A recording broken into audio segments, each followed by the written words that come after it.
The following program is a collection of stooges talking about happenings in the sports world. It is meant to be comedic informative. The opinions expressed on this show do not necessarily reflect the beliefs of their peers, their boss, or ESPN. There may be some cuss words because that's how humans in the real world talk. If you are young, please seek permission before watching any further. Hey, 20. let's go. This show stinks, and the fact that you listen, we are very, very thankful for. McAfee on the line with a gorgeous assist. The all-time leading tackler for the Green Bay Packers. You pig! Damn it! Be a friend, tell a friend something nice could change their life.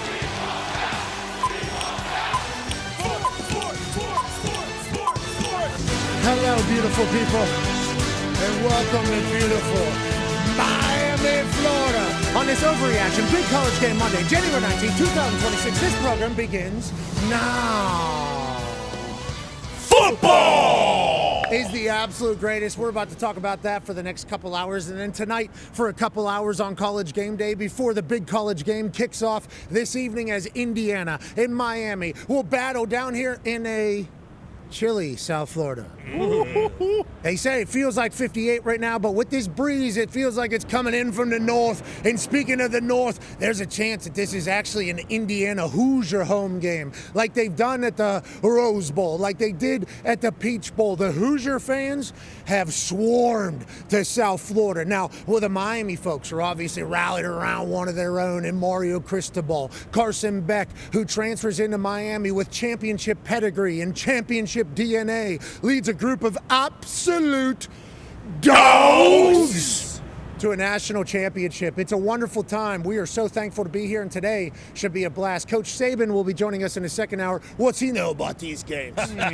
We'll find out. And this stadium is obviously beautiful. Feels like it was designed by soccer people. Sure. Okay, like if you look at the stadium, it feels more of a soccer stadium than it does a modern new football stadium. Yeah. But it is gorgeous, and tonight will be electrifying. We're so incredibly thankful to be here. The ticket prices obviously have only gone up. South Florida has been a buzz, and it doesn't get talked about enough. Flo Rida should be a Super Bowl halftime conversation. The GOAT. Got a chance to go experience him live for the first time in my life the other night, and not only did we get a guy on stage singing with Flo Rida, what we were reminded by Flo Rida is that he's got 15 bangers. So if you're looking for a halftime show, sure, I mean, he's got them in abundance, and talk might start traveling with him. Yeah. The Instagram boys. Yeah, sure. He's got the Instagram boys, his little tag team of guys that were with him. They had football jerseys on, obviously.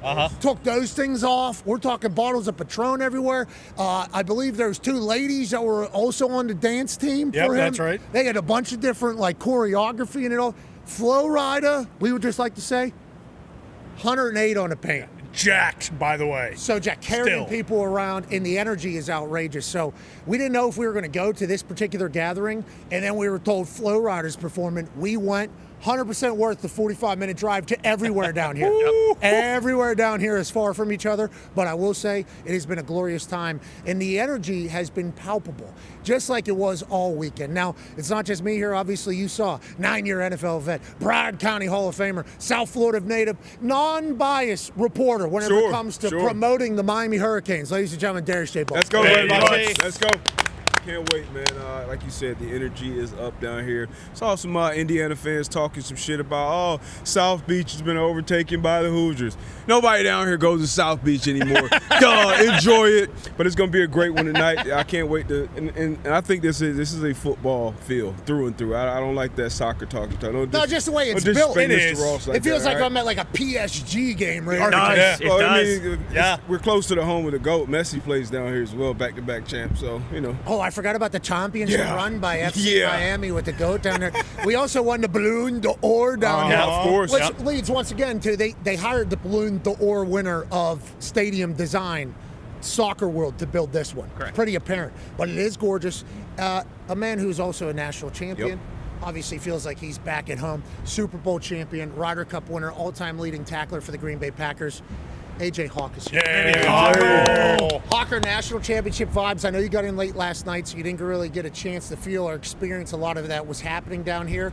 Just whenever you walk back into a stadium that's about to host an event as magnitude of this evening, the big college game, what is your first thoughts as you walk in? Well, I think you can feel it. You can feel it leading up to it. I haven't been here as long as you guys, but I flew down every airport you go to, every plane I'm on. I'm just littered with Indiana fans everywhere you go. Obviously, Miami, I understand it. A lot of them already live here, but the Indiana fans, they are out and they are loud and they are proud. They're trying to get chants on the airplane, trying to get the stewardess over the mic to do it. So, yeah, it's that's what college football is, and I love it. Yeah, and on that note, Miami fans that we talk to down here, they think it's going to be 60-40 for them. Hoosier fans think that they're going to do exactly what they've done to the last two stadiums, which is just take the entire thing over. I even had a couple of Miami fans. You know, we were staying at a very nice place. Very nice. It's really nice. Gorgeous. Very nice place. Oh, yeah. First class. Had a golf course we played on. Shout out to Merlin, the magician. They start preparing that golf course early in the morning. He is very loudly. Yes, they do. Right outside the room. Right outside. Right outside the rooms. They take care of that place. Oh, yeah. Beautiful. 5 a.m., those things are getting swept. Exactly. Have to. Have to. We're staying in a really nice place. I think obviously costs a bit. Talked to a couple of Miami fans. They go, it's going to be big-time Miami Hurricane favor, for sure. And I was like, I don't know. I think Hoosier fans are coming. Then they said, you think Hoosier fans can afford $40,000 a ticket, $10,000 a ticket? I don't think you know who the Hoosiers, alumni are. Clearly not. A lot of New Jersey, a lot of New York in there. Business school, huge. Most amount of alumni out of any school in the United States of America live 800-some thousand. So it's like, I think people are learning about this Indiana Hoosier fan base. Obviously, they have been a dormant football team, a non-existent football team, long time. Trent Green goes down there. Also, old buddy, incredible Pittsburgh Steeler. Antoine Randall. Yep. Throws a touchdown in the Super Bowl. Yep. He's obviously been to Indiana. Joe Buck, I think, is a Hoosier Joe Buck. grad. That's right. I think Mark Cuban is a Hoosier grad. But Adewale Ogunleye, I believe, just did their voiceover, and it's going to be the captain tonight. Nailed it. Okay. But nobody really thinks football and good. This is like a dream for a fever's pitch in Indiana. And I think they're trying to bring it down here. And also, 10 degrees up in Indiana.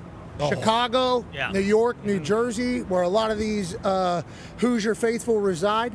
We get a chance to go down to South Florida, and our team's going to win.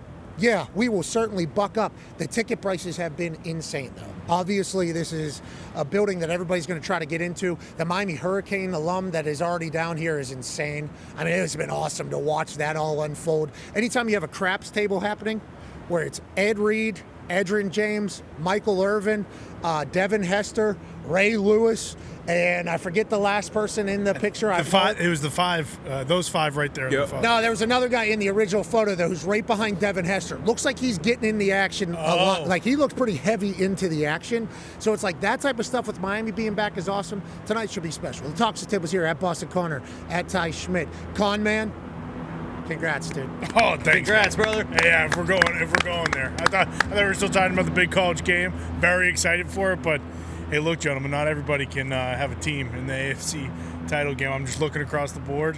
One day, look, you see this mountain I stand on before you. You know, it's still got Jared Stidham, still got the tough Broncos. I'm sure we'll get there, but yeah, I haven't been this happy in quite some time. Long, hard road is what that was supposed to say. Obviously, phone's supposed to be super intelligent, doesn't get that right, puts rock in there. But they've had a long, hard road to get right back to the top. Haven't they, Ty? And isn't it great for all of us that we get a chance to be around one of these things, two of these things? You're welcome. Now one of them's one of the most famous runners in the United States of America. We get a chance to be around these things now, too. Yeah, it's the best, and Connor went, almost like a third of his life, it seemed like, from when he was on the mountaintop, and then just for so many years, kind of just crawling through the wilderness, not knowing what was going to happen. Is my football team ever going to be good again? He aged quite a bit during that little span, and lo and behold, it turns out if you fire one of the best coaches in the NFL for seemingly no reason and then kind of let him go back to where he has a lot of great memories and he's in the Hall of Fame, crazy that things can turn around very quickly. Shout out to the Tennessee Titans is what the Revolution Region's talking about. Amen. We'll certainly chat about that moving forward. One half of the Hammer, Dahn! Cowboys, AP Tone is here. Tone, Diggs. You okay? You all right, Butchie? But Trying to get us toughness. Excited. Yeah, excited. Big college game. Big college game day. Big college scare you game. there? You should be excited. Gambling this weekend, how do we do? How did the public do? They were 2-2. The losers were the 49ers and the Bills against the spread when the public was on those two. The other two teams, the Pats and the Bears, did well for them. And then tonight, when we look at tonight's game, when we were standing on the sidelines in the end zone as Indiana was finishing just the ass beating against Oregon, it was 7.5 then. It's bumped up to 8.5 now. It's bumped between 7.5 and 8.5 mostly all week. As you see down there, 71% of the bets are on IU Hoosiers. That's a lot. And then the 47.5, the 73% are on the over there. So everyone's on IU. Everyone's on the over, but watch today because every single game that we've done, there's been big Miami money coming in game day, like large. So we'll see what happens with that today. What do the shops think, because there's a chance. I heard Stephen A. say this from their set outside. That was a beautiful set. Beautiful. Gorgeous. Saw Cam Newton in the gym this morning. Yeah. Getting after it. Yes. Always. Dripping in sweat. It's Cam Newton. Did he have a hat on? He was wearing a sweatsuit. Like one of those sweat suits. Like a sauna suit? One of the jackets. But did he have one of his hats on too, or no? No, but he had to Okay. walk in there. It was early. No big deal. Rise and shine. Okay, no big deal. Wakey. They're doing the greens at 4:30 a.m. right outside the Here room. we are. We're going to be in there. Early in the hotel gym. Was excited to be there. Shout out to Shay, also getting after it over there. Gumpy, obviously, Yep. moving. What's that? What was that? Who's that one? That's moving weights. Band worker. No, he was using actual big. They had the extended dumbbells where they have the weights. Oh, yeah, like Yeah. Bowflex. That's very hotel-y. I Yep. think a lot of those are in a hotel. Adjustment. Gumpy was doing that. Then you walk down, it was kind of thin. There's a gigantic human being walking on a treadmill. Hood up, the whole thing, sweatsuit, can't see anything, just getting after it. And I turned to Gumpy, I'm like, that's Cam Newton right there? And Gumpy goes, good guess, Paul. So then I literally just walk up to him, I say hello. He's so sweaty, doesn't want to even dap me up because he's dripping in sweat or whatever. So I do give him a fist bump and a chop. He was there. Incredible setup by First Take there. But I think what Stephen A. Smith said is very valid about tonight's game. He said, because Desmond Howard, who we love, Desmond Howard went on a run about how all the pressure is seemingly on Indiana. Miami kind of like underdog story, weren't supposed to get in a tournament, they kind of go that whole thing. And then Stephen A. responded with, it is an underdog good story, but if you get your ass kicked at home in the national championship on your own field, he said that whole story changes. And obviously, Stephen A.'s brain works like that, just thinking about that entire thing. Yeah. I never would have thought of that. But if Indiana does come in here and does what they have done to everybody else, I mean, there's a chance this is the most dominant national championship run in the history of college football, and it's Indiana Hoosiers doing it leading up to it. That would be outrageous. Either storyline is fantastic. Miami's all the way back. Yep. Shout out to Cristobal. Yep. Also keeping it quiet about their next quarterback. Yeah. Respect. Trying to show respect to his current team. Is that going to bite him in the ass with future potential transfer portal people if they continue to have success? Cristobal is like the greatest recruiter of all time. They talk about him in fairy tale like stories of recruiting, so he does his own thing. But Miami being all the way back tonight at home would be sick. Indiana winning it. First time ever being all-time most dominant team. Insane story that college football has and nobody else has. Yeah, most wins in a single season for IU if they end up getting this done, especially with how they've done it, just dominant fashion. But to your point about the underdog story, the underdog story only ends with a trophy. If it doesn't end with the trophy, the only thing people talk about is how close or how almost or all those type of verbiage. They don't say, hey, it was great. It was a great run by Miami. They almost won the Natty. It's not about that. It'll be all Indiana Hoosiers. This is the blueprint. This is incredible. Who cares really about Miami? It was cool. It was just a cool story. It wasn't a true underdog American story like Kurt Warner. Yeah, I mean, this Indiana team has been unbelievable. We watched them boots on the ground a couple times, and you mentioned it. Got a chance to go 16-0 and be the national champs. But no, this isn't a cute underdog story like a program. First time in the top 25, first time getting to the Natty. This is a program with 5 championships. And when you see the Hall of Famers lined up on that sideline over there, when it's kickoff time, you know there's not going to be a fucking Cinderella story. I'm getting a little worked up here. And college also, game. then you won't be back until you hoist that trophy again. So it'll be a huge opportunity for them tonight. Carson Beck, obviously his redemption story. Chris Ball coming back home. And if he's able to finish his story tonight, obviously he'll go on to continue to coach. But to bring another natty down here after 20-plus years, that would be incredible. And a home stadium, too, that'd be nuts. Miami's the underdog? I mean, technically, yes, minus 8.5. No 5 stars on Indiana. IU's going for 16 wins this year, which, yes, technically Miami the underdog in the game, but IU didn't get 16 wins in the previous 4 years before Sig even came to this place. Like that, I guess, yes, Miami during this playoff run is the underdog story, but the movie is if IU finishes this run. That's the ultimate underdog story. Yeah, I mean, the movie will be sick if Miami wins, too. Just think about all the parties agreed. coming out of that. We've already seen Hard Rock leading up. Yeah. We went to a party with Flo Rida. Yeah, I'm assuming he is somewhere in this city doing a after party. I don't want to turn the whole show into Flo Rida. but it might be necessary. The guy has heaters. You forget about him, and then all of a sudden, a banger. A banger. He's still doing another banger. Yeah. Hey, what's coming? Another He made this? Well, actually, this is me and my friend, Pitbull. And we're like, oh, shit, Pitbull's Where is he? here. He's not here tonight, but he wanted me to send this along. Bang. He's back in the U.S. I saw it. What's that? Pitbull's back in the U.S. I saw it. He had a post. He must have been doing an international tour. He might be dropping into this. All right, let's move along. There's 5 headlines coming out of the divisional round leading into today that we think need to be spotlighted, maybe more than others. This has been something that we've done all season now. I'm pretty proud of us, actually. I think we've maintained a pretty good commitment to this particular seg. And I think it's because we all are in agreement of these top 5 every single week. Yep. There's a lot of things that happen, but then there's a top 5 driven by Ram. Every time you press the gas pedal in a Ram truck, the only sound you're going to hear is all right, let's ram through these. Let's go to number 5 headline, and it's simple. Ladies and gentlemen, football is grace. Okay, last weekend, super duper wild card weekend. We had a college football playoff Thursday, college football playoff Friday, 3 NFL games on Saturday, 2 on Sunday, then 1 on Monday. And everybody said to themselves, wow, football just got me through like 5 days. Well, don't you worry. We're back next weekend with a March Madness type feel when it isn't even our best teams yet. Divisional round, thank you for what you did. 2 on Saturday, 2 on Sunday. And we assume the ratings are going to be absolutely outrageous like they've been all season. College football took up more top 100 telecasts this year than it ever had in the past. And then the NFL obviously reigns supreme. 90 plus of the shows that were the highest out of the 100 were ball. And for that, we are thankful because what an incredible divisional round. Ty, football is the greatest sport on earth, no questions asked. Yeah, there's nothing better. There is simply nothing better in life. You can argue whatever you want. Now, granted, kids, family, et cetera, et cetera.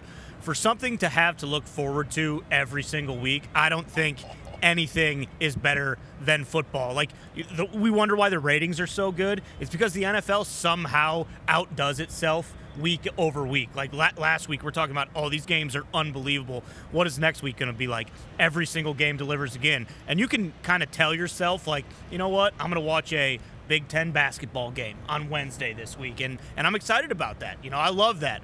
You watch that, and then you're kind of just in the back of your mind thinking, what the hell am I doing here? Just give me to Saturday, give me to Sunday, give me to the NFL games, because really, that's all that matters. Yeah, football has been great to us this season. And as college football wraps up tonight, we'd like to say thank you to college football. Thank you for this college football. NFL, thank you for everything you've done. Okay, let's get to the number 4 headline, as people aren't going to like it. They say it's Buffalo over. Is that their window to win a title, or is that Josh Allen's happiness? Oh, jeez. Or is it the head coach? Oh, definitely that one. Yep, that's for sure. Ladies and gentlemen, this morning, it's amazing how quick things can change. Sean McDermott fired as the Bills head coach. Now, you wonder to yourself, how has McDermott done up there? Because he never really gets talked about. Now, Buffalo Bills fans get upset, certainly at the end of every season, whenever Josh Allen, who's the best player in football, MVP, says that is the case, doesn't win a Super Bowl. It's got to be this dipshit. That's what they say. That's what all Bills fans have been saying for the last couple of years. Then you start looking at his record: 9 seasons, 8 playoff appearances, 98-50 in the regular season, 5 AFC East titles. It's like, so he's the hottest coach on the market then all of a sudden? If everybody was losing their mind for what Harbaugh Harbaugh did. Now, he hasn't won a Super Bowl. But if you just look at success for a team, for a franchise, and what were they before he got up there, man? I believe they were kind of the poop stain on the AFC East, actually. We talk about the Jets a lot being terrible. The Buffalo Bills were about 3 feet of crap underneath the Jets until Sean McDermott got there. I can't believe they did this, especially when you think about some of the other jobs that are out there. I mean, we were talking about it before. This is probably the first time, at least in recent memory, where there are 2 jobs, Baltimore and Buffalo, that are open with franchise quarterbacks there. Buffalo becomes the number 1 spot, but getting rid of Sean McDermott feels like a massive overreaction, especially with how we were talking about Jacksonville and how good they were, and they went into Jacksonville Duval and beat their ass. Yeah, Brandon Beane just didn't put hashtag I don't want to overreact, but before the memo. No.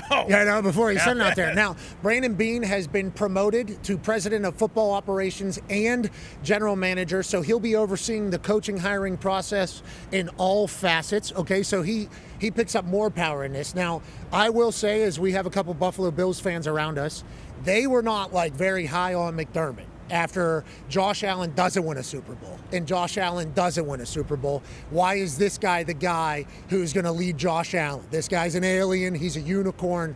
What has this guy done to continue to do this? That's how Bills fans have talked. Not all of them. I'm just saying I've heard that from Bills fans the last couple of years. Yeah. I guess Beane felt that too, huh? I guess Beane and ownership felt that way, and they're thinking, all right, we got the guys. We need to go win. That's basically the sentiment here. You still obviously have Josh Allen.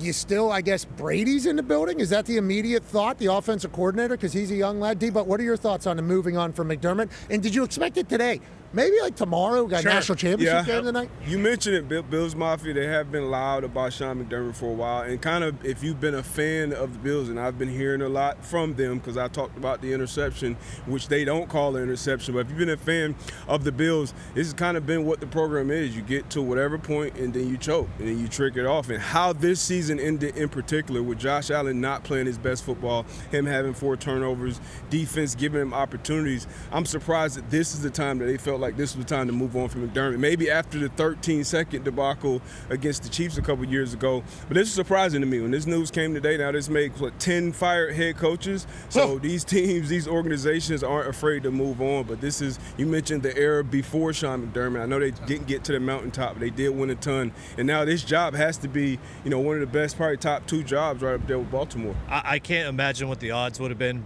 before the season for Harbaugh, Tomlin, and McDermott all to be gone now.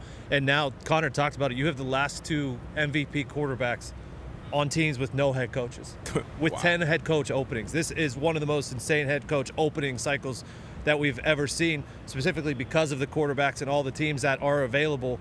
And, in this situation, you have 10 openings.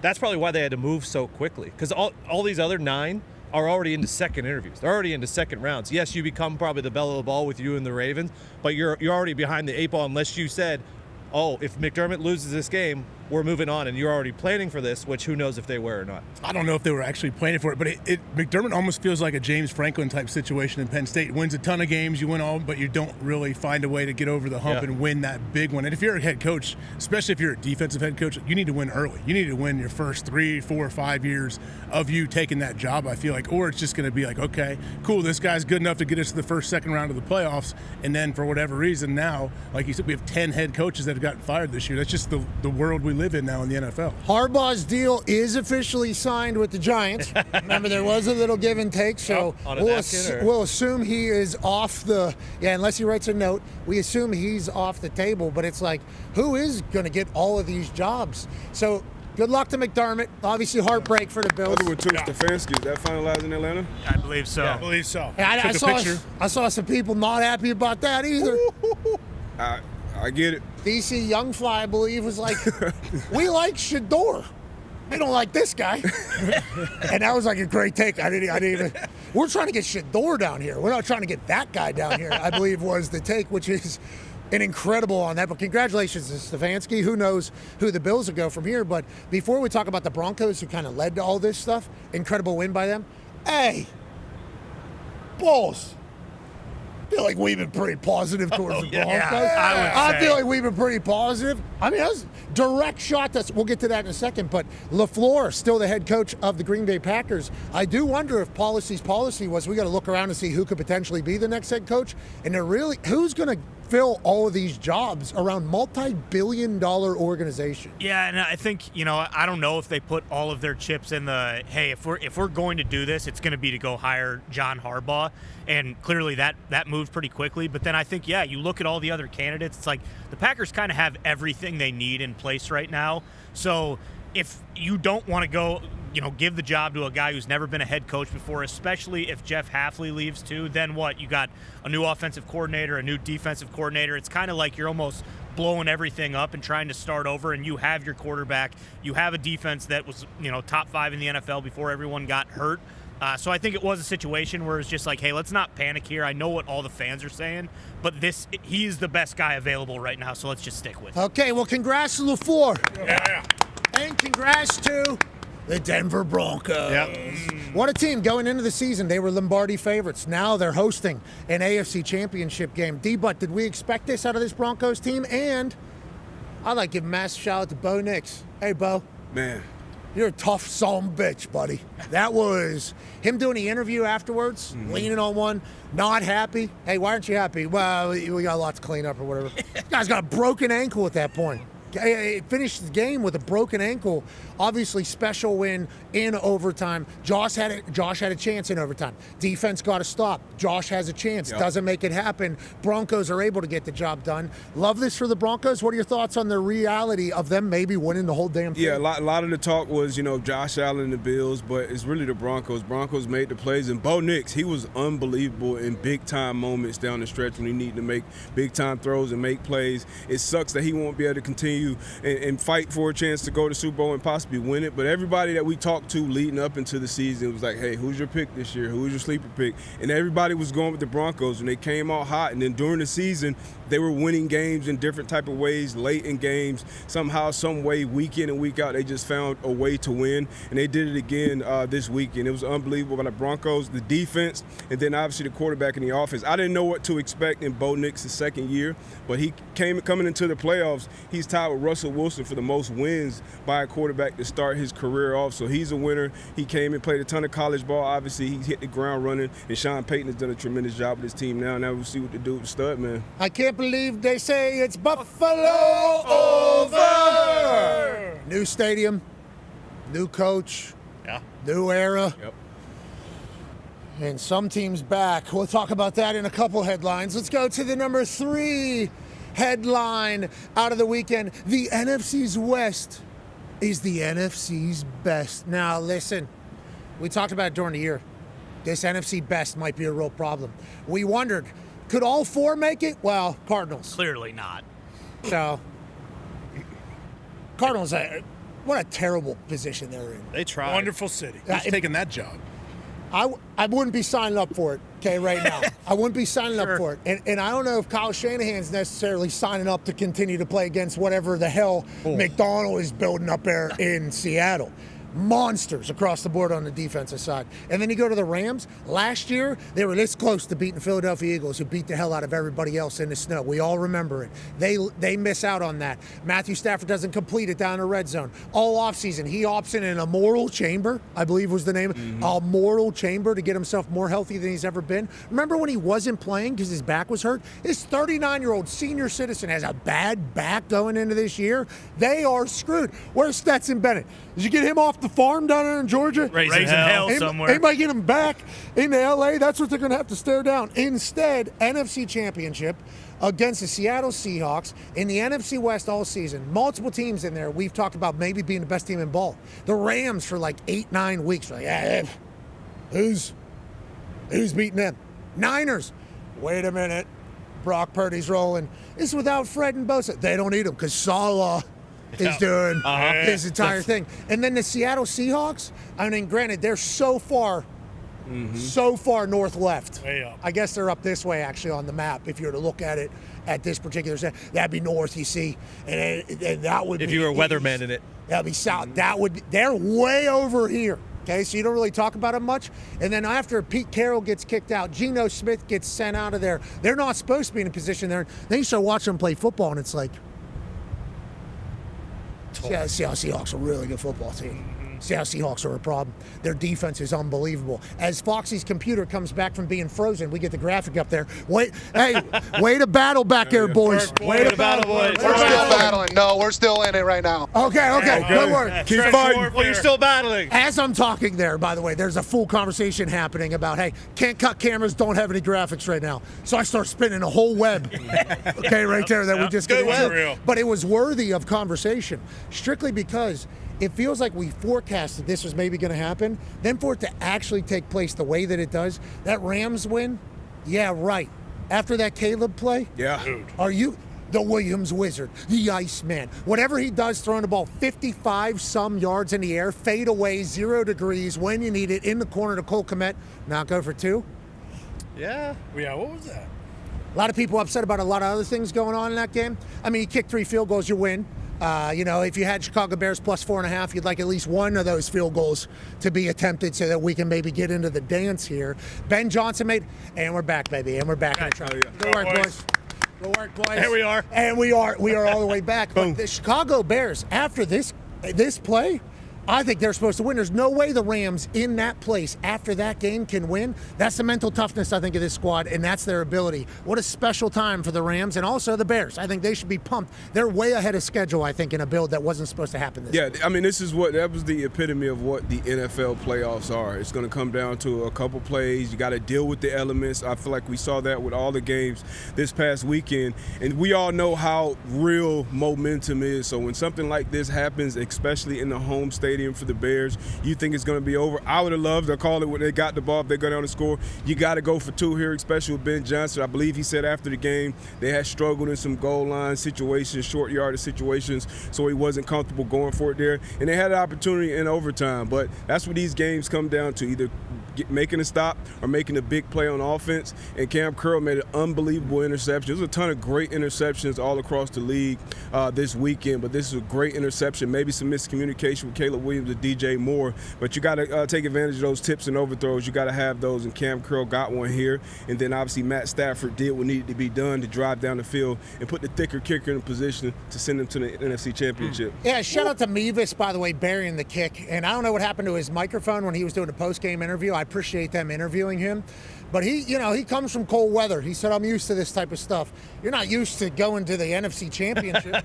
I'm very proud of Mevis. Like, legitimately. Yeah. Oh, yeah. I am very proud of him. He kicks the ball very well. He's very comfortable in who he is, and he has shown up in a big way for the Rams on multiple occasions. Ben Johnson has to walk over and shake McVay's hand and the Rams' hands after that battle. AJ, as you're watching that all take place, what are your thoughts as a man who, Packers legend, and I don't know how you felt about the Bears this year. I mean, honestly, I respect what the Bears have done. I respect Ben Johnson. I think the handshake was a little more cordial than I thought. I thought it might be there was a lot more respect. Yeah. Definitely, which they both are football guys. They probably said, hey, this is an all-time battle that people are going to talk about for years. Obviously, in Chicago, it's all down the drain because you lose. But I think Pat said it. They are ahead of schedule with this Rams team. Imagine what it does for your team to go on the road, cold, windy, snowy.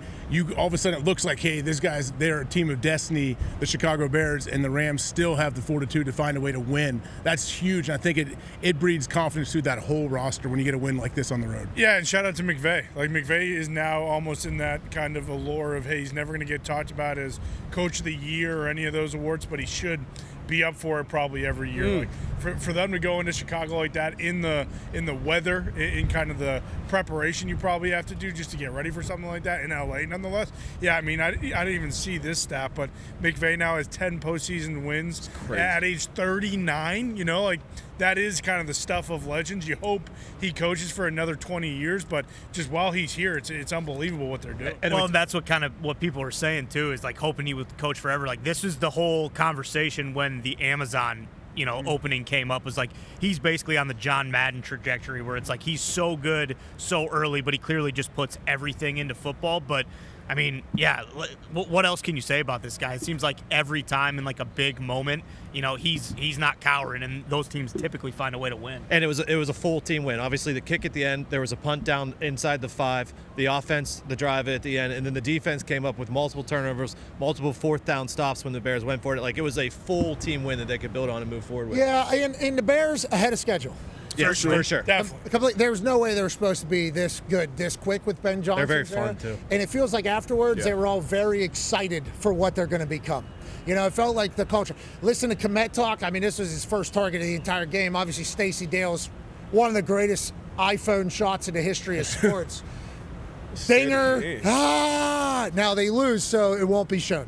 No. But if they win that game, Stacey Dale's footage is being used in every documentary forever, and probably still will during the entire rebuild during Ben Johnson. I mean, but it's tough. We're not going to be able to really celebrate this play. We were sitting in one of the restaurants that kind of turned into our office. We spent a lot of time at this place at the hotel, and it was all Bears fans in there. Yep.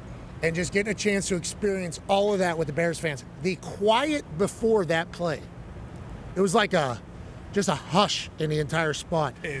Thought they were screwed, but had seen this situation with Caleb so many times this year. Didn't want to give up hope, kind of gave up hope. Yeah. Especially with how it was all kind of going. And then when this happens, it was an absolute explosion. Shout out to the Chicago Bears fan base. Okay, that was cold, windy, snowy. Oh, yeah. That place was loud. That was a whole time. That was a really Singletary on the sideline? Holding the signs, yeah. And like that. Kept dropping the signs. Yeah, it was good. Live graphics, basically. We did not. Mike Singletary is one of the greatest linebackers in the history of ball. Yep. We don't need him doing prop gimmicks on the sideline. Okay? Now, granted, I like that they add him as a part of broadcast. That's right. So I'm kind of torn on it all.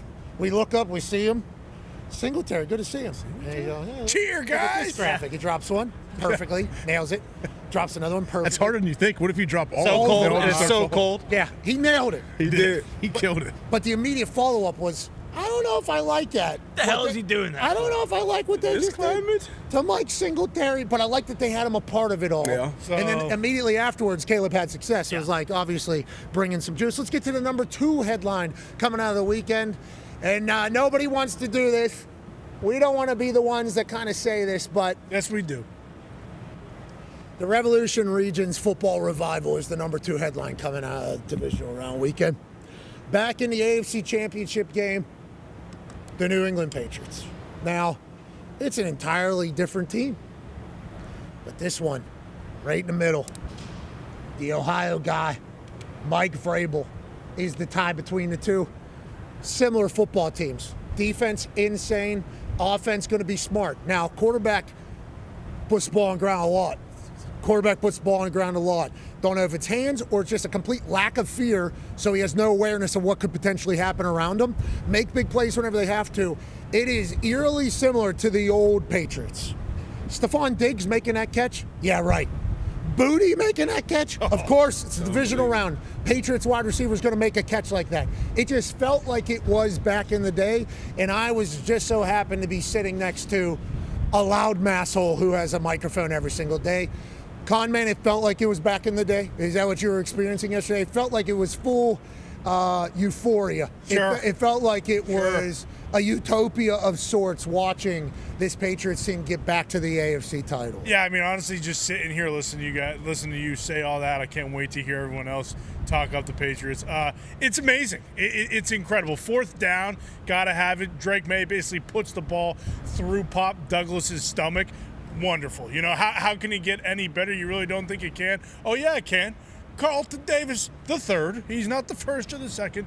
The third. Yeah, perfect knee placement. Worked on that all week in practice, by the way. And that's just the difference in the Revolution region. Marcus Jones, the pop on this pick 6 was what kind of brought it all back for me. You know, you're talking about the good old days. We are back in the good old days. Someone had a sign, and that was the greatest sign I've ever seen. The pop on that really did make me think, like, okay, here it is. We are back. And then you pointed out the one Keyshawn We Love booty play. A catch like that, Stephon Diggs, of course. I mean, revenge. That TD. that was the commercial that he made after the Minneapolis Miracle where he was catching everything. Yeah. That was that. Exactly. That yeah. was that in a nutshell. Great dance too. I don't know what he was doing. He dropped something. He dropped that thing on him, I think. Oh, I think he's putting that tang on him, I believe. But again, I'm not sure. I don't really know the dances. But this one here, the Keyshawn We Love booty catch, I cannot emphasize enough. Those are the type of plays that maybe we hadn't had over the last 6 years. Like not just, last year in Drake May's rookie year, because we had that exact play actually. Keyshawn Booty down the left sideline in Drake May's first start on Derek Stingley Jr., one of the best corners in the entire NFL. For him to make that catch, that's when it kind of, you start looking around and thinking, okay, maybe this is kind of what we've always been dealing with, where everything does go our way. And yeah, we're all the way back, boys. Get used to it, because Drake May's 23. He's already made it as far as Josh Allen's ever made it. And then when you think about Mike Vrabel, this is his first year. Culture just kind of getting started, but already perfect. There's nothing that guy can do that anybody in New England will be worried about. Okay, I appreciate that. I know the next 20 years are us staring at you guys yet again. Legit. Competing. Legit. Could be that way, especially if McDaniel's just going to hang around. And the Bills are going to possibly work their way into a shoot of a curse. I mean, there's a chance a curse could come. Now, I don't know if McDermott would necessarily be the one that would curse, but you got a tough one coming up, bub. There's no doubt about it, man. I'm worried. Let's go back to March 2020. Boston Connor. Next, is that the Patriots mindset past Tom Brady? It sounds like you're on the Jared Stidham campaign trail. Stud him. Sell the shirts. All in on him. Why? Because you watched one video that put together his best throws from his high school career down in Texas, and now all of a sudden Jared Stidham is the hero that's coming into New England. Hey, look, I didn't dub him the king of high school football in Friday Night Lights in Texas. Someone else did. I'm just, telling you guys. Tom Curran said the guy couldn't hit literally a single member of the offensive side of the ball for the New England Patriots the first day of training camp, and then 10 days later, he showed vast improvement. Yeah, so 365 days later, what is he? He's the next GOAT then, right? That's probably what it is. So that was you in 2020, about a week in, by the way, to the world stoppage right there. About a week into it. Yeah. I think at that point we thought to ourselves, one more week. Yeah, we're almost done with this. I think that's what we thought at the time. Yeah. At the time, if we're reliving it all, which we kind of did this morning whenever we saw that clip. You were a believer in Stidham. And you know who else is a believer in Stidham? Sean Payton. Oh, yeah. He looked like he was fresh out of Montana. Hoodie, jacket. I like our number 2. I like what he is. Well, it's the biggest moment. You got an incredible defense. You got some guys around you, and you got the New England Patriots coming to town. Stidham. Good luck, brother. Ben DiNucci also signed off of a CBS. I watched him play a flag football game a couple weeks back. DiNucci. Spinning it.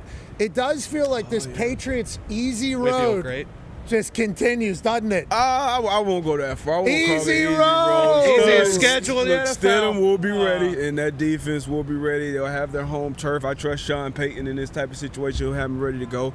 But that defense, talk about the Patriots. Obviously, Drake May has been tremendous, Josh McDaniels, but what Zach Kerr has been able to do with that defense, the interior defensive line, what they did on the back end, Carlton Davis with 2 interceptions, Marcus Jones with another pick 6, and then Big Milton and Barmore in the middle, man. Like, this defense has been unbelievable. So, yeah, the future is bright up in New England. I forgot. Sure. What's that? He's picked up the Patriots. Oh, yeah. Well, he got drafted. I can't make that statement here in this stadium with this backdrop with my family and friends watching. And that's why you're not allowed. I can't make that statement. And that's why you aren't on the bandwagon. That is my home. And I got a call on the phone at 2009, April, and it was Robert Kraft saying, hey, that's right. Darius, how would you like to be a New England Patriot? So, yeah, maybe I will be coming home, but I won't be making a statement here. Okay, so you're not ready to commit. No. Yeah, and you'll release a full statement at a later date? Yeah, absolutely. It's now or never. I mean, it's too late. Honestly, no. It was yesterday or never, and now it's over. No, you mean yesterday. Yeah. No. Whoa. Yesterday. That's how you guys say it. That is how you guys say it. That's how you guys say that. That's how one person does. Hopefully we can hear what he has to say. That dipshit will probably have some sort of swing where he predicted what happened yesterday for New England, even though he took the Texans. This would be if Drake May and the Patriots are able to take down the Denver Broncos with Jared Stidham. This will be the first time ever that a quarterback has beaten 3 top 5 defenses on his way to the Super Bowl. Unbelievable. Ball's on the ground. Okay, he's getting good bounces because he's living good as he should. But what that Texans defense was and we thought they were. We thought they weren't going to be able to score any points. And I'll tell you what. One defense hurt a lot. Tell you of what, that. you know who broke their back yesterday? Their quarterback. Okay? Davis Mills plays that game. Might be a difference. I didn't see a lot of people feeling sorry for C.J. Stroud. Well, he That turned the just ball Josh over 5 Allen thing? times. Well, I mean, you know. Josh Allen turned over 4, yeah, but but they everybody they was. had a chance to win. Oh, that, I feel that, so that bad. Texas- Well, Josh was crying. I'll be back, Josh. Keep your head up, Josh. Maybe because CJ's doing too many side quests during the offseason. Oh, okay. I heard he That's did a what it is, softball huh? game and it was a gentleman and drove somebody home. Oh. Okay, that's all I heard. A lot of side quests. But on that note, C.J. Stroud, young. We assume he's going to be back a bunch. Josh Allen, watching him just kind of lose and lose and lose, I think, and then he gets emotional about it. I think everybody's like, oh, no, is Josh ever going to be, is this, you start to worry a little bit. Deion Dawkins crying, too. I like how invested they all are. Now McDermott's gone. Do they have a new culture? They just kind of bump Brady up there to keep the crew in there? Who knows? New stadium. Tear it down. It's time to blow it up, Buffalo. See, that's Patriots fans. It's time to change it. The number one headline, ladies and gentlemen, is the big college game is coming. Yeah. Miami hosting the Hoosiers in a stadium that might be all Hoosiers. Now, at this exact moment, Tone, where does all the money lie? It's all on the Hoosiers, 70% at least on the Hoosiers. And then on the over 47.5, also more than 70% on the over tonight as well. We're looking at 47.5 there, which is a pretty high total, and the 8.5 is a huge number for this game. Not to mention the touchdown props as well. I believe, Tony, you let me know there's a lot of money coming in on Elijah Surratt, Malachi Tony, some of those guys scoring Little touchdowns. parlay. Little parlay, perhaps. But Diggs also made the point earlier about basically every game Miami's played in, they've been underdogs. But right before the game starts, I don't know, hundreds of thousands, possibly millions of dollars coming in on Miami to drive that number down. So 8.5, pretty high number right now for IU. 71% of the public bets are on Indiana. You know, shout out to DraftKings for providing the number there for us. The reason why they're on Indiana is because they've just been smacking people. You're talking about maybe greatest college football team in run of all time. Who is it? Who? Hoosiers of Indiana University. Joining us now, the president, Dr. Pam Witt. Thank you. Thank you for joining us, Doc. Love that, IU. We did some research, and I got a chance to learn about you whenever we went down there for game day last year. You have had numerous jobs throughout the university world. Most recent was at Georgia, and you told me that you enjoyed or saw or appreciated one of the words, what the Georgia football team and Georgia sports were for the university as a whole. We talked to Dr. Joe E. Vecchiaria of Miami last week. Feels like you've had the vision that sports are good for the university and can provide for everything else. How do you feel about where you guys stand at this moment? And congrats on having the vision. Let's go. Yeah, Doc, congrats on being a sports visionary for universities. We appreciate that. Well, thank you. Thanks. Part of what Indiana University is it's a sports school. We're a great academic institution. I could sit here all day and brag about the tremendous heights we're reaching, $1 billion in research expenditures, first one in the state, et cetera. So we're getting championship across everything, academics and sports. But part of our DNA is athletics. And if we're going to do athletics, we're going to do it right and be in championship games. And so I feel very zen today. I mean, we've done what we needed to do to get here, and here we are. The hay is in the barn. You know, we've done all the work. Now we just got to go execute. Obviously, Coach Cignetti becomes the perfect hire for Indiana and for Bloomington. I talked about this because obviously I marry into a Hoosier family. The reason why they love basketball so much is because Bob Knight. Cignetti is like Bob Knight. He's an older coach, accountability, discipline. He's not throwing a chair. Okay, he'll have one beer, Hoosier beer. Hope you shared that one with him. But it feels like he was the perfect hire for your university and your fan base. Did you know that when you made the hire that he would be such a big hit with the fans? And why exactly was Sig the right guy for what you wanted to do? Well, you got to rewind it. So this actually started 5 years ago when I came to Indiana and met with our amazing athletic director. Props to Scott Dolson, best athletic director in the United States, and sat down and said, hey, Scott, college football is about 85% of revenue in college sports. I think my exact words were, we can't treat it like an intramural sport anymore. Let's get serious about it. And I really unleashed the beast with Scott when that happened. So we took a couple of years and we got ready. We built the infrastructure. We hired the right staff. We moved to contemporary jobs you need to do in college sports. We raised the funds that we needed. And then we were ready to bring in the right coach to be successful. And we got the best coach in the country. And you betcha we knew he was going to be good. We were watching. And the fans. They love this guy.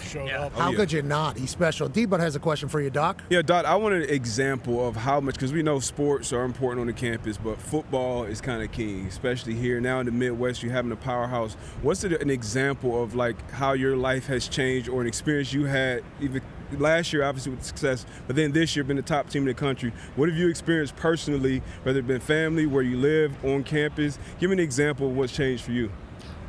Well, college football is the biggest stage in college sports. We all know that. And, the experience with the 806,000 living IU alum, incredibly well-educated people all over the country, plus others that have stayed with us, has been such a sweet, important part of the journey. But really the sweetest thing that stuck with me the last couple years is walking across that campus and getting high fives and hugs from the best honking student group in America. What word did you say there? Honking? Best honking or flipping. I guess we're doing flipping now, right? If we're I'm trying to find my words. I might steal that one and call it my own, because there are some shows I'm on I'm not supposed to say anything. So best honking student section? Best honking student population in America. Oh, These kids, I'm honking the same thing. Yeah. These kids, they are the best, and this is for them. We want their college experience to be amazing, and you know what? When you have a superstar football team, your experience is amazing as a college student. So this is for them. We love them. So I went down to the Little Five, one of my early years here in Indianapolis. Little Five is like a little bike race where they do down in Indiana, and it's their big festival weekend. Like, that is the big weekend. I went down there, and obviously I have a lot of Indiana Hoosier friends now, and at the time I was around them. They're like, Little Five is the greatest weekend in all of college or whatever, and it was a great weekend. But Morgantown is like that every home football game, where the entire state comes for the home football game. I'm happy that they're getting a chance to experience 60,000, 70,000 people come in there, because I feel like the student and the alumni are ready for the excitement. Now, on that note, Rose Bowl was all Hoosiers, the fans. Peach Bowl was 95-5. Oh, yeah, literally all Hoosiers. They're calling this home game for Miami, but obviously we've seen all the planes. We've seen every hotel we've gone to. It's red everywhere, seemingly. People live down here in Miami who are Hurricanes fans. Isn't this the Dolphin Stadium? Yeah. Okay, I get Oh, that no, right. no, don't do that. We'll see. We'll see, Doc. We'll see. But it has been incredible. You said 806,000 alumni. They've shown 806,000. up in a big way. They're celebrating. What do you expect tonight? Like, honestly, what is the expectation from you guys? Just a little bit of info. Well, I'd wind that back to the Big Ten championship, because for us this journey has been Big Ten, Rose, Peach, and now championship. Everybody that can get a ticket and get in the stadium is going to. I think Miami's a great city. They have a great fan base. Trust me, as I walk around in my IU gear, they are not shy about letting me know how they feel about Indiana. Shout out Spurs. And so I would expect Miami's going to turn out. They love their Canes, but I mean, if you can get in the stadium and you're a Hoosier, you're going to be here. Yeah, it feels like that. That's why the tickets just continue to go up, because normally like falters, and then 806,000, and then you heard her say well-educated alumni. Yeah, bingo. Like, hey, most of them have paid back their student debt and are doing just fine. doing just fine. That's right. Dentistry school. You're talking business school. What are the others? Nursing. You have a lot of like high. Yeah, Kelly School of Business really is top in the country. Jacobs School of Music, we have the biggest med school in the country. The incoming medical school class, only 6% got in that applied to get into med school at IU. So across the board, it's really phenomenal. Computing, and you know what? We're an engineering school now too. Whoa! So shaking it up. Just popping out engineers now. Congratulations to you. I talked to some Miami people that thought the honking Hoosiers can't afford to get into this game tonight, and I'm like, I don't think you get it with who the Indiana Hoosiers. A lot of schooling down there. Never good at ball. Always good at schooling. Now the ball is getting a chance for all the schooling people, to your point, to say, hey, oh yeah, and we're also smarter than you as well as we roll. Congrats to them. AJ, there's a new king in the Big Ten. I know you have a question for the dog. Yeah, hey, congrats to all your success, and with all that success, I guess, how do you continue to plan for the future now that you guys are here, especially these last couple years, as far as facilities, infrastructure, all of that? How do you know what to do and what not to do? Because you can't just snap your fingers and all of a sudden you have a renovated stadium where you have new facilities for everyone to use. But how do you keep up with all the rest of the teams now that you guys are in the national championship? This is part of a big long-term plan. I wasn't kidding when I said we started this back in 21. We've been working and rolling for years, and the plan continues. And thanks for giving me the opportunity to shout out. This is thousands and thousands and thousands of people investing in Indiana University football. And I got to shout out Pete Yonkman, who is the brains behind what was our original NIL collective that's kind of graduated into more sophisticated areas. Pete happens to be the CEO of Cook Medical, fantastic Indiana-based company. But he's the unsung hero in a lot of this. And so thank you for giving me the opportunity. What's his name? What does he sell? His name's Pete Yonkman, and he's one of those well-educated Hoosiers, undergrad degree, law degree from IU, and he's the CEO of Cook Medical Company. Big international company. We would like to let Mr. Yonkman know we appreciate his services to Hoosier. Also, we have that bucket open, don't we? Yeah. We have that bucket Always. open. Exactly. Yeah, would love to talk about the Cook Medical Group and what need they a medical pull off. company. New king of the Big Ten, Iowa Hawkeye Ty Schmidt has a question for you, Doc. Yeah, you know what, and I actually love it because I'm a Big Ten guy first and foremost. I appreciate what you said about the best honking students in the country. You have to say that. That is not true. But that's just coming from another Big Ten guy. But I am curious. You can tell him he is full of honking. Yeah. All I know is when he said that, his nose grew like Pinocchio. I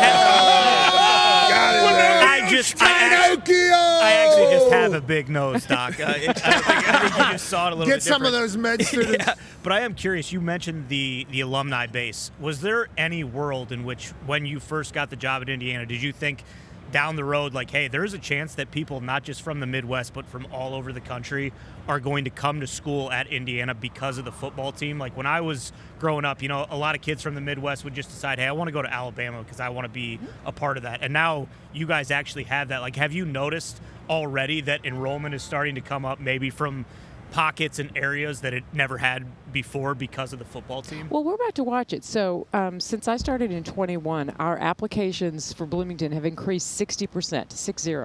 And it's been incremental. And actually the biggest increase was before we were good at football. So we got as I said, we got a lot going on at IU as well. So we've already obviously seen a big increase this year, but we'll watch it and see. We expect it. I'll tell you this, Doc. One of your newest, loudest Hoosier fans right there. Big time. Nice. I'll just say this.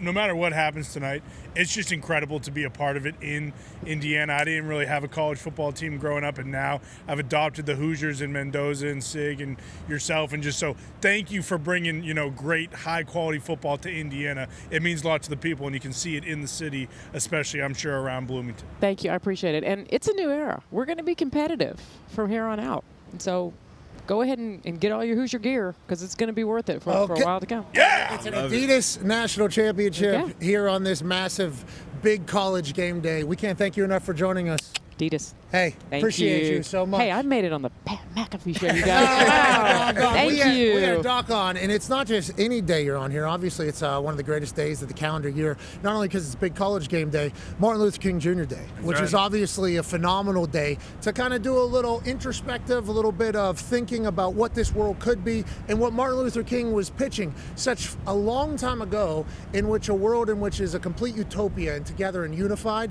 and something I think we're all striving for every single day. Ball certainly helps that. I think football and sports bring people together. I think Doc understands that. The sense of community is a great thing. We're lucky to be a part of the sports world, and we hope this only continues to grow and grow. You cannot drive out darkness with more dark. You can only drive it out with the light. Shout out to Martin Luther King. Let's be above the bullshit and the hate, and let's enjoy the hell out of today. Shall we? Yep. Yeah! Go Hoosiers. Go Hoosiers. Go Hoosiers. Very good. Hoosiers! How's your who?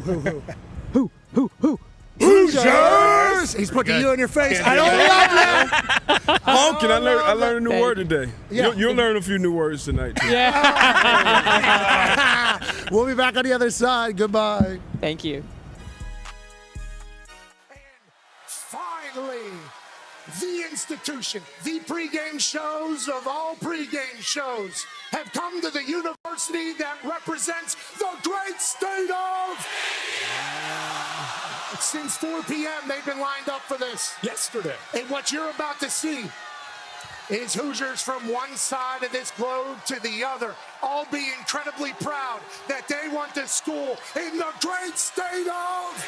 Yeah, Now, I married in to a Hoosier family. My father-in-law passed away a couple months ago. He lived for the Indiana Hoosiers. He was a sports fanatic, a football guy, and tonight he's up in heaven, sparking one up, hammering a cold beer because he's incredibly proud of the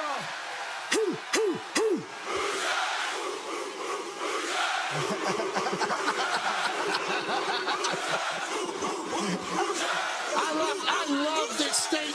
I'm so incredibly proud that we're going to showcase it to the world, and they're just getting started with Sig Signetti lighting up the Sig 10 from now until forever. Oh, man. You know what? I think there's only one thing left to do here. I've experienced cafecito time. I've experienced the wonderful culture. I've experienced the beautiful people, and I think we got some Canes over here. We got some Canes over here. We got some Canes over here. This day in Coral Gables is going to be one that I will remember for the rest of my life. Ray Lewis started his dance right here at Miami. Ed Reed started his legendary run here at Miami. The legends of football run deep. The moments are special. The national championships are in abundance. Just last year, a lovely University of Miami woman diver from Italy won a national championship. This thing's been staring at me all damn day. You're out of your mind, brother. You're crazy. Kirk, I'm a little winded. That's what I was going to say. You talked the whole time. I'm giving you a chance to catch your breath, you son of a bitch. You're crazy. I hope somebody got a lifesaver over there. Is there a lot My man's out of breath. It is a long way to the top. Are you going to jump in your suit? Are you going to jump in that Oh, my God. Yeah, so I'm tired for you.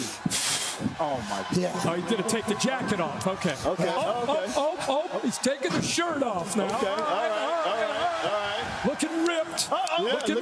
The following program is a collection of stooges talking about happenings in the sports world. It is meant to be comedic informative. The opinions expressed on this show do not necessarily reflect the beliefs of their peers, their boss, or ESPN. There may be some cuss words because that's how humans in the real world talk. If you are young, please seek permission before watching any further. Hey. Why? Let's go. This show stinks, and the fact that you listen, we are very, very thankful for. McAfee on the line with a gorgeous assist. The all-time leading tackler for the Green Bay Packers. You pink. Damn it! Be a friend, tell a friend something nice could change their life.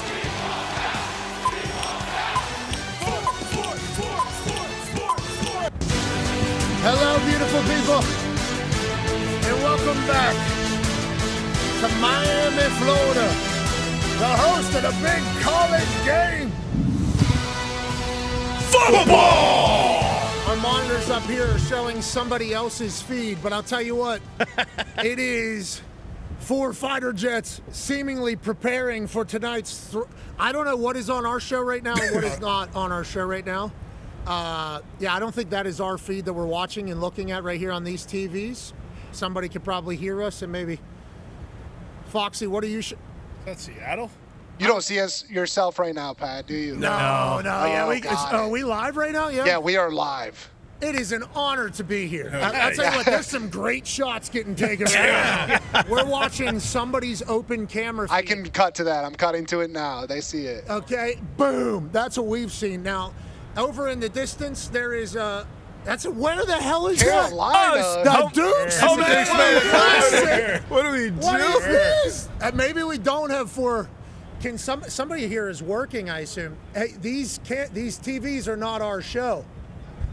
Yeah, we're These asking TVs you guys. are not our show. Thank you guys. Appreciate Crazy. that. Welcome back. Welcome back. Beautiful stadium. Okay. Okay. This is outrageous. There it is. Thank you. Welcome back. Wow. Jeez, that was that's the craziest thing that's ever happened. The Duke's Mayo Classic. That was the stupidest thing I've ever seen in my life. No, but the flyover was awesome that we missed. That's Darius J. Butler. AJ Hawk is here. One half of the Hammer. Dahn. Cowboys AP Tony's here to Talks the Table at Boston Connor and at Ty Schmidt are here. Boys, it's the big college game. Hell yeah. We're down here in South Florida. What a great time to be alive. Conman, as you look at this particular matchup, is it Cristobal and Signetti battling each other? Or at this point, is it the boys delivering in the biggest moment? You got to say it's the boys. For the big college game especially, Jimmy's and Joe's, not X's and O's. Mendoza, him being the bona fide number 1 overall pick, back in, the city he's from, Miami, right down the road from his high school, but also the Carson Beck kind of tour that he's been on. Revival for Carson Beck, if you will, as well. He should be at least flying up, draft boards, and it feels as though he has made a great name for himself, even more so, proving it on the biggest stage. And I don't want to bury Carson Beck because we've been very impressed, especially at the end of that Ole Miss game where he kind of took it upon himself, made a couple massive throws, obviously runs that one in. Incredible leadership. He's told the story about whenever they were playing Ohio State a couple weeks back. Ray Lewis came up to him when it was 17-14 on the sideline right before he took the field and said, "Hi, I never introduced myself. I'm Ray Lewis. Why don't you go out there and win us this game?" Carson Beck goes, "Well, holy honkin' hell. I guess we got to go do that now." Hey, Ray. He has risen to the occasion. He obviously perfect for this Miami team. Last year, what Cam Ward was able to do with Cristobal obviously brought them into a little bit more of a spotlight. Carson Beck transfers in there. Cristobal gets his culture set up more. They got a veteran team, too. Let's go to AP Tone, a man who wrote college football book multiple times now. Everybody's talking about how old Indiana is. Miami's old, too. Miami's got a lot of vets. What's the year that CBS Sports did? Yeah, so it was 4.3 years of experience for IU's 22 starters. That was not including the kickers. And then for Miami, it was 4.1 years of experience for their starters. So this is two very, very old teams. We talk about, like, on the Miami defense, Keontae Scott is 24 years old. Mesidor spent 2 years at WVU before he came to Miami. Bain's older. And then you go to their O-line. They're all juniors and seniors or grad students. Carson Beck's old. Like, these are two very, very old teams and experienced teams, and that's probably a big reason why they're here. Well, that's transfer portal difference. Yeah. Guys sticking around, maybe taking a year of eligibility to kind of go play and maybe win a title, also get more experience. And with how much everybody's getting paid at some of these schools, why not? Now, delaying $200-some million, which could come in your second NFL contract, certainly a decision, for later on down the road. But what Cristobal is selling is obviously special. Carson Beck came in at a big price. And I think tonight, D-Bud, as you have a little bit of film on this, I believe, this secondary for Miami.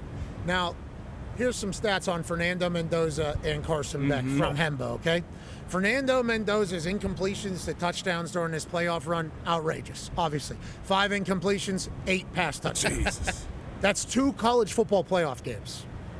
5 incompletions, 8 tuds. Unheard of. Carson Beck, look at this scrub. Jeez. 27 incompletions. I could do that. Anybody could do that. But whenever you talk about Mendoza and his efficiency, nobody's really been able to stop him. Tonight, there's a suspension for the first half from one of the starters. Yep. How does the Miami secondary fare tonight, in your eyes, against this offense that's been incredibly efficient? Yeah, and I guess I'll just start where you left off with Mendoza. He's obviously been tremendous, probably the number 1 pick, Heisman winner. And the thing about him is when he finds the matchups, his guys are going to go up and make the plays. Charlie B, Surratt, Omar Cooper Jr.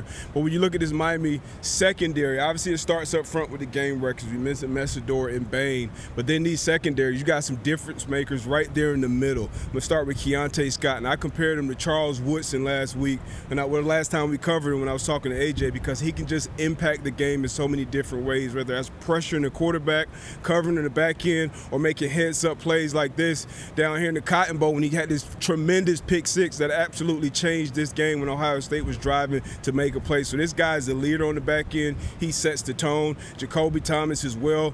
You talk about a tone setter. You talk about a player that wants to tackle players through the ground. He said growing up his favorite player to watch was Sean Taylor, and that's who he tries to play like. That's how he approaches the game. He's been an unbelievable game changer with 5 interceptions. And then the true freshman, Bryce Fitzgerald, another Miami kid, Columbus. He also went to the same high school that Mendoza went to. We saw him get 2 interceptions in their first game against Texas A&M. Another game changer on the back end. Now the question marks come out on the cornerback. You talked about Xavier Lucas being suspended for the first half of this game, which is terrible. I hate the rule. I can't wait till Coach Saban gets it changed, but he's suspended because of this hit in the Fiesta Bowl against the Ole Miss wide receiver, so he'll be missing the first half. So who will start opposite of Ethan O'Connor? Would it be O.J. Federic? Would it be Antoine, the other Jabari. Jabari Antoine, the true freshman who we saw kind of get targeted once he came into the Ohio State game. But he's kind of held his own. So that's going to be the question mark, especially in that first half. And once again, it doesn't matter who's out there. Fernando Mendoza is going to give his wide receivers the opportunity when he sees one-on-one matchups. And throughout the season, throughout the playoffs, they have made those big-time plays. But I'll be keeping my eyes on these secondary guys. Is there any Miami guys playing corner for Indiana, too? Any South Florida guys? Both their starters. What? Yep. D'Angelo Pons just got a They let Pons get out? Yep, they got a pond named after him now in Indiana. He's a South Florida kid. He plays like a South Florida kid. And the other corner, he's from Miami Northwest, and so this is a homecoming for them as well. Obviously, they're quarterback, but you got cornerbacks who are going to be playing. Now, these tickets are expensive, so I don't know how many family members they're giving tickets to or how many comp they're giving to the players. Providing but they'll be out there, man. But it'll be a tremendous matchup, and I can't wait to see it tonight. It is a little chilly here. As you see, I have long sleeve on. The boys have long sleeve on. There's jackets everywhere. Coach Saban, who's going to join us here in a matter of moments, shivering behind the camera. Shaking. I mean, absolutely shivering over there. Jen Lotta reported, just final thought here on the corners, because everybody's talking about the suspension. The suspension, obviously, for the first half. It's like, I don't know if it matters against this Indiana team. They do the unguardable stuff. Jen Lotta reported that Surratt sent a bunch of clips of Devontae Adams and Aaron Rodgers' back shoulder work to Fernando Mendoza before the season. And I'll tell you, they do it whenever they want. And it's like Mendoza's accuracy and then the athleticism and the grit, I would say, of these wide receivers, Surratt, Cooper, Becker, Nowakowski. Oh, yeah. I mean, you start going through it, they're going to make plays for him, but Mendoza puts it in a spot that's unguardable, seemingly. Yeah, that's what you want from a wide receiver. When you have one-on-one opportunities, and honestly, throughout this entire season, I can't think of a time where Mendoza targeted Surratt on one of these back shoulder fades or a slot fade, and he didn't come down with the ball. And the same goes for Charlie B out there. Charlie Becker, his roommate, he's going to make big-time plays down the field. So it's going to be one-on-one. You're going to make tight window catches. And then Omar Cooper Jr., he'll make the catches as well. But he does the best, in my opinion, with creating separation. So he'll have opportunities as well. But when you talk about covering these guys, it starts with the guys up front. It starts with number 3, Messidor, and number 4, Ruben Bain, getting after that quarterback and wreaking havoc. Everybody's going to try to get Fernando Mendoza off his spot. Alabama tried their best, and then he just ran. Then Mendoza started running. Yeah. And then all of a sudden you got a spy on him. Well, that opens up something behind him. This Indiana offense has obviously been a symphony of chaos, basically, for defenses. And then on the defensive side, they've been able to stop everybody. Yeah. Let's get away from the big college game quickly. Let's get some more information on the massive NFL news this morning. Joining us now, senior NFL insider, obviously a man who's a Michigan man, Adam Schefter. Hey, Shefty. What's going on? Shefty, we're down here at Hard Rock, obviously having a time of our lives. We wish you were here. Let's talk about some NFL news that are happening as a goat is literally waiting in tow. McDermott fired this morning. We chit-chatted about how the Buffalo Bills fans that we know and talk to, they haven't been happy with McDermott anytime Josh Allen hasn't won a Super Bowl. Is that what the Buffalo Bills front office and Bean were thinking? Or how likely was this if they didn't win the Super Bowl? Was McDermott gone regardless? I don't know how you define where he would have been safe or not. I think that they had to have a successful postseason outing and another run that ended short of a Super Bowl title. I mean, if they got to the Super Bowl and lost, would he have been back? Maybe, but they did. And it's 9 seasons of 5 division titles and a lot of wins, but they lost in the divisional round this weekend. They haven't been able to get past the conference championship round. This is a year where there's no Lamar, no Mahomes, no Joe Burrow, and they couldn't do it. And, I remember the Denver Broncos back in the day had John Fox as a head coach, and they had a lot of great wins. And they were the number 1 ranked team 3 straight years, number 1 seed, I believe. And when they couldn't get to the Super Bowl, they wound up moving off of John Fox and hiring Gary Kubiak, and they won the Super Bowl the next year. And I think Buffalo felt like it needed to shake things up to try to advance, right or wrong. And I think we're in a climate now where teams see what's going on in Baltimore. They see what's going on across the league with all these, and they're not afraid to make a change. And that's exactly what happened today in Buffalo, I believe. Okay, so Brandon Beane gets promoted to president of football operations and general manager. He'll be leading the head coaching search. There's 10 jobs as a total now. Obviously, Stefanski gets his gig. Harbaugh gets his gig. 8 jobs open still. Who do we think is the leader in the clubhouse? Is it Brady? And what is kind of the thoughts of what the Bills look like going forward, Shefty? Well, I think, Pat, what you're looking at is obviously it's going to be somebody that Josh Allen feels comfortable with. And it's going to be somebody that they believe can get them to the next level. Some combination of those things. So is that Joe Brady? Is that Brian Daboll? Is that the Broncos quarterbacks coach Davis Webb, who played for the organization, backed up Josh Allen, and is close with him? Is it one of those 3 individuals? Or do they veer outside that and dip their toe into this assistant coaching pool that's on the interview circuit right now? There's a lot of ways they could go. But I think they're going to want to make Josh Allen happy and whole here. And it wouldn't be a surprise if it's some kind of familiar face here. And by the way, everybody's going to want to go coach Josh Allen. Yeah, Everybody. We talk about Brian Daboll whenever his name got mentioned earlier. It's like he's got to be pumped he didn't take the Penn State gig and they maybe didn't offer it if he's going to be the Buffalo Bills head coach back with Josh Allen. Good luck to him. Joe Brady in his 30s, still very young. Maybe that's his spot as they move in to a new stadium. Are you getting any news right now that is relevant for conversation as we speak here? Yeah. Zach Charbonnet tore his ACL. Damn. That sucks. Yep. Okay. So Charbonnet tears ACL. Obviously, incredible season this year. Bo Nix breaks his ankle. Is there any other massive injuries coming out of divisional round here? Carlton Davis, I thought, got taken out of the game for the Patriots. And I think he was in concussion protocol. I'm not sure the exact injury. But when you're talking about injuries that end the season, Bo Nix and Zach Charbonnet. Bo Nix obviously going to have the surgery tomorrow on his ankle, broken ankle. And that was unbelievable, that injury. Nobody expected that was going to be the case.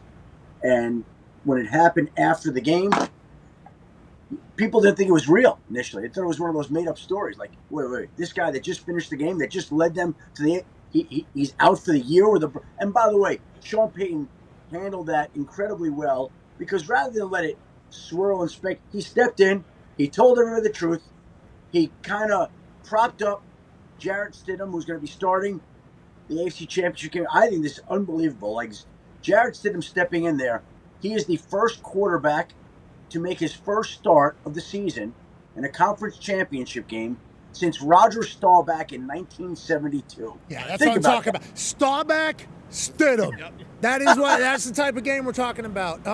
Obviously, as soon as this injury happens and we see from Sean Payton dressed up like, he's literally straight out of Kevin Costner's Yellowstone. He looked awesome out there. But him coming out breaking the news, we're all heartbroken for Bo Nix. And then maybe if you've had a cocktail or two or some edibles or anything like that, you start going, Sean Payton's calling Drew Brees. Can Drew Brees throw a football? No, he can't throw a football, right? That's kind of the thing. Well, then he's maybe calling Tom Brady for 2 games. He needs him for 2 games with that defense, with what they're able to do on offense. We automatically start going into fantasy football is what we start thinking. Who's available? Phil Rivers isn't available. You're not allowed to get Phil Rivers. No way we're going to do that. He likes Stidham. I assume he's very confident. And was there ever a thought that maybe we're going to go fantasy football here? I made that call to ask, and I was told, no, they believe and trust in Jarrett Stidham. Jarrett Stidham is somebody that, people forget this, but when the Raiders benched Derek Carr, they turned to Jarrett Stidham, and in his very first start for the Raiders, he threw for 365 yards. Connor is off mic laughing. Who was coaching, Shefty? Who was coaching that game for Jarrett Stidham when he threw for 300-plus yards? That would be one Josh McDaniels, I believe. All right. Shefty, we appreciate you joining us. You're the man. We hope you enjoyed tonight's big college game. Who do you have winning? Tonight? I haven't seen anybody or anything derail this Indiana story. I would expect it to continue tonight. You got the president of the school on there, Pat. Of course, you're not gonna have the president of the school on and then watch the school lose that night. Come on, man. We had the president of Miami on Friday. Just to be clear, we have non-bias, just so everybody understands that. We appreciate the Big Ten man picking the Big Ten school. That's Adam Schefter. We appreciate it. Joining us now, ladies and gentlemen, is a man who started his entire thing, I think in the NFL maybe, but then in the Big Ten. This guy was born in West Virginia. Okay, it gets cold there. Then once he moved south, he said, I'm never coming back. Became the GOAT down there. Ladies and gentlemen, Coach Nick Saban. Yeah, Coach. Thank you. Coach, how you doing, man? A little chilly down here. I thought you South Florida folks didn't have it cold. Like, this feels like more of a home field advantage for Indiana. It's chilly out here, Coach. Yeah, this is the coldest I've been in this part of the world since I've been coming to this part of the world. So. What do you think that Did you means? bring it with you? I tried. Probably. Indiana tried to bring it. What do you think of the crowd? What do you think the crowd's going to be tonight? Because I think Indiana will have a ton of people here. I mean, they have traveled so well. I mean, that game in Atlanta, 3/4 of the stadium was Indiana. I think it was 90. Oh, yeah. I legitimately think it was 90%. Oregon so far, and Indiana experiencing something for the first time, which let's talk about. I know Cignetti's been coaching a long time coaching football. His dad coached football. I made a decision 25 years ago, I'm a college football guy. Yeah. Is that what he said? Yeah, exactly. I'm not an NFL guy. I'm not interested in the NFL. I'm a college football coach. So he's been doing college football his entire time. This is his first time leading a team into a national championship. I don't know if you remember back to LSU before you did it for the first time with them. What do you think's going through his mind, and what is he trying to get accomplished today, day of national championship? Yeah, well, I think whatever you did for the 15 games that got you here, you want to make sure your team stays in that mindset. I mean, I know there's a lot of clutter out there when you're playing a big game like this, national championship game, but that's not where you want your players to be. You want them to be focusing on the things they have to do to go out and play well and execute and let everybody else talk about all that other stuff. So, that's the key. I think one of the things that these guys are going to have to go through, which Kirk's going to have to go through, is he has done this phenomenal job at Indiana. So everybody wanted to come to Indiana. People wanted to transfer there. Everybody wanted to go there because they wanted to prove something. That's how it was at Alabama.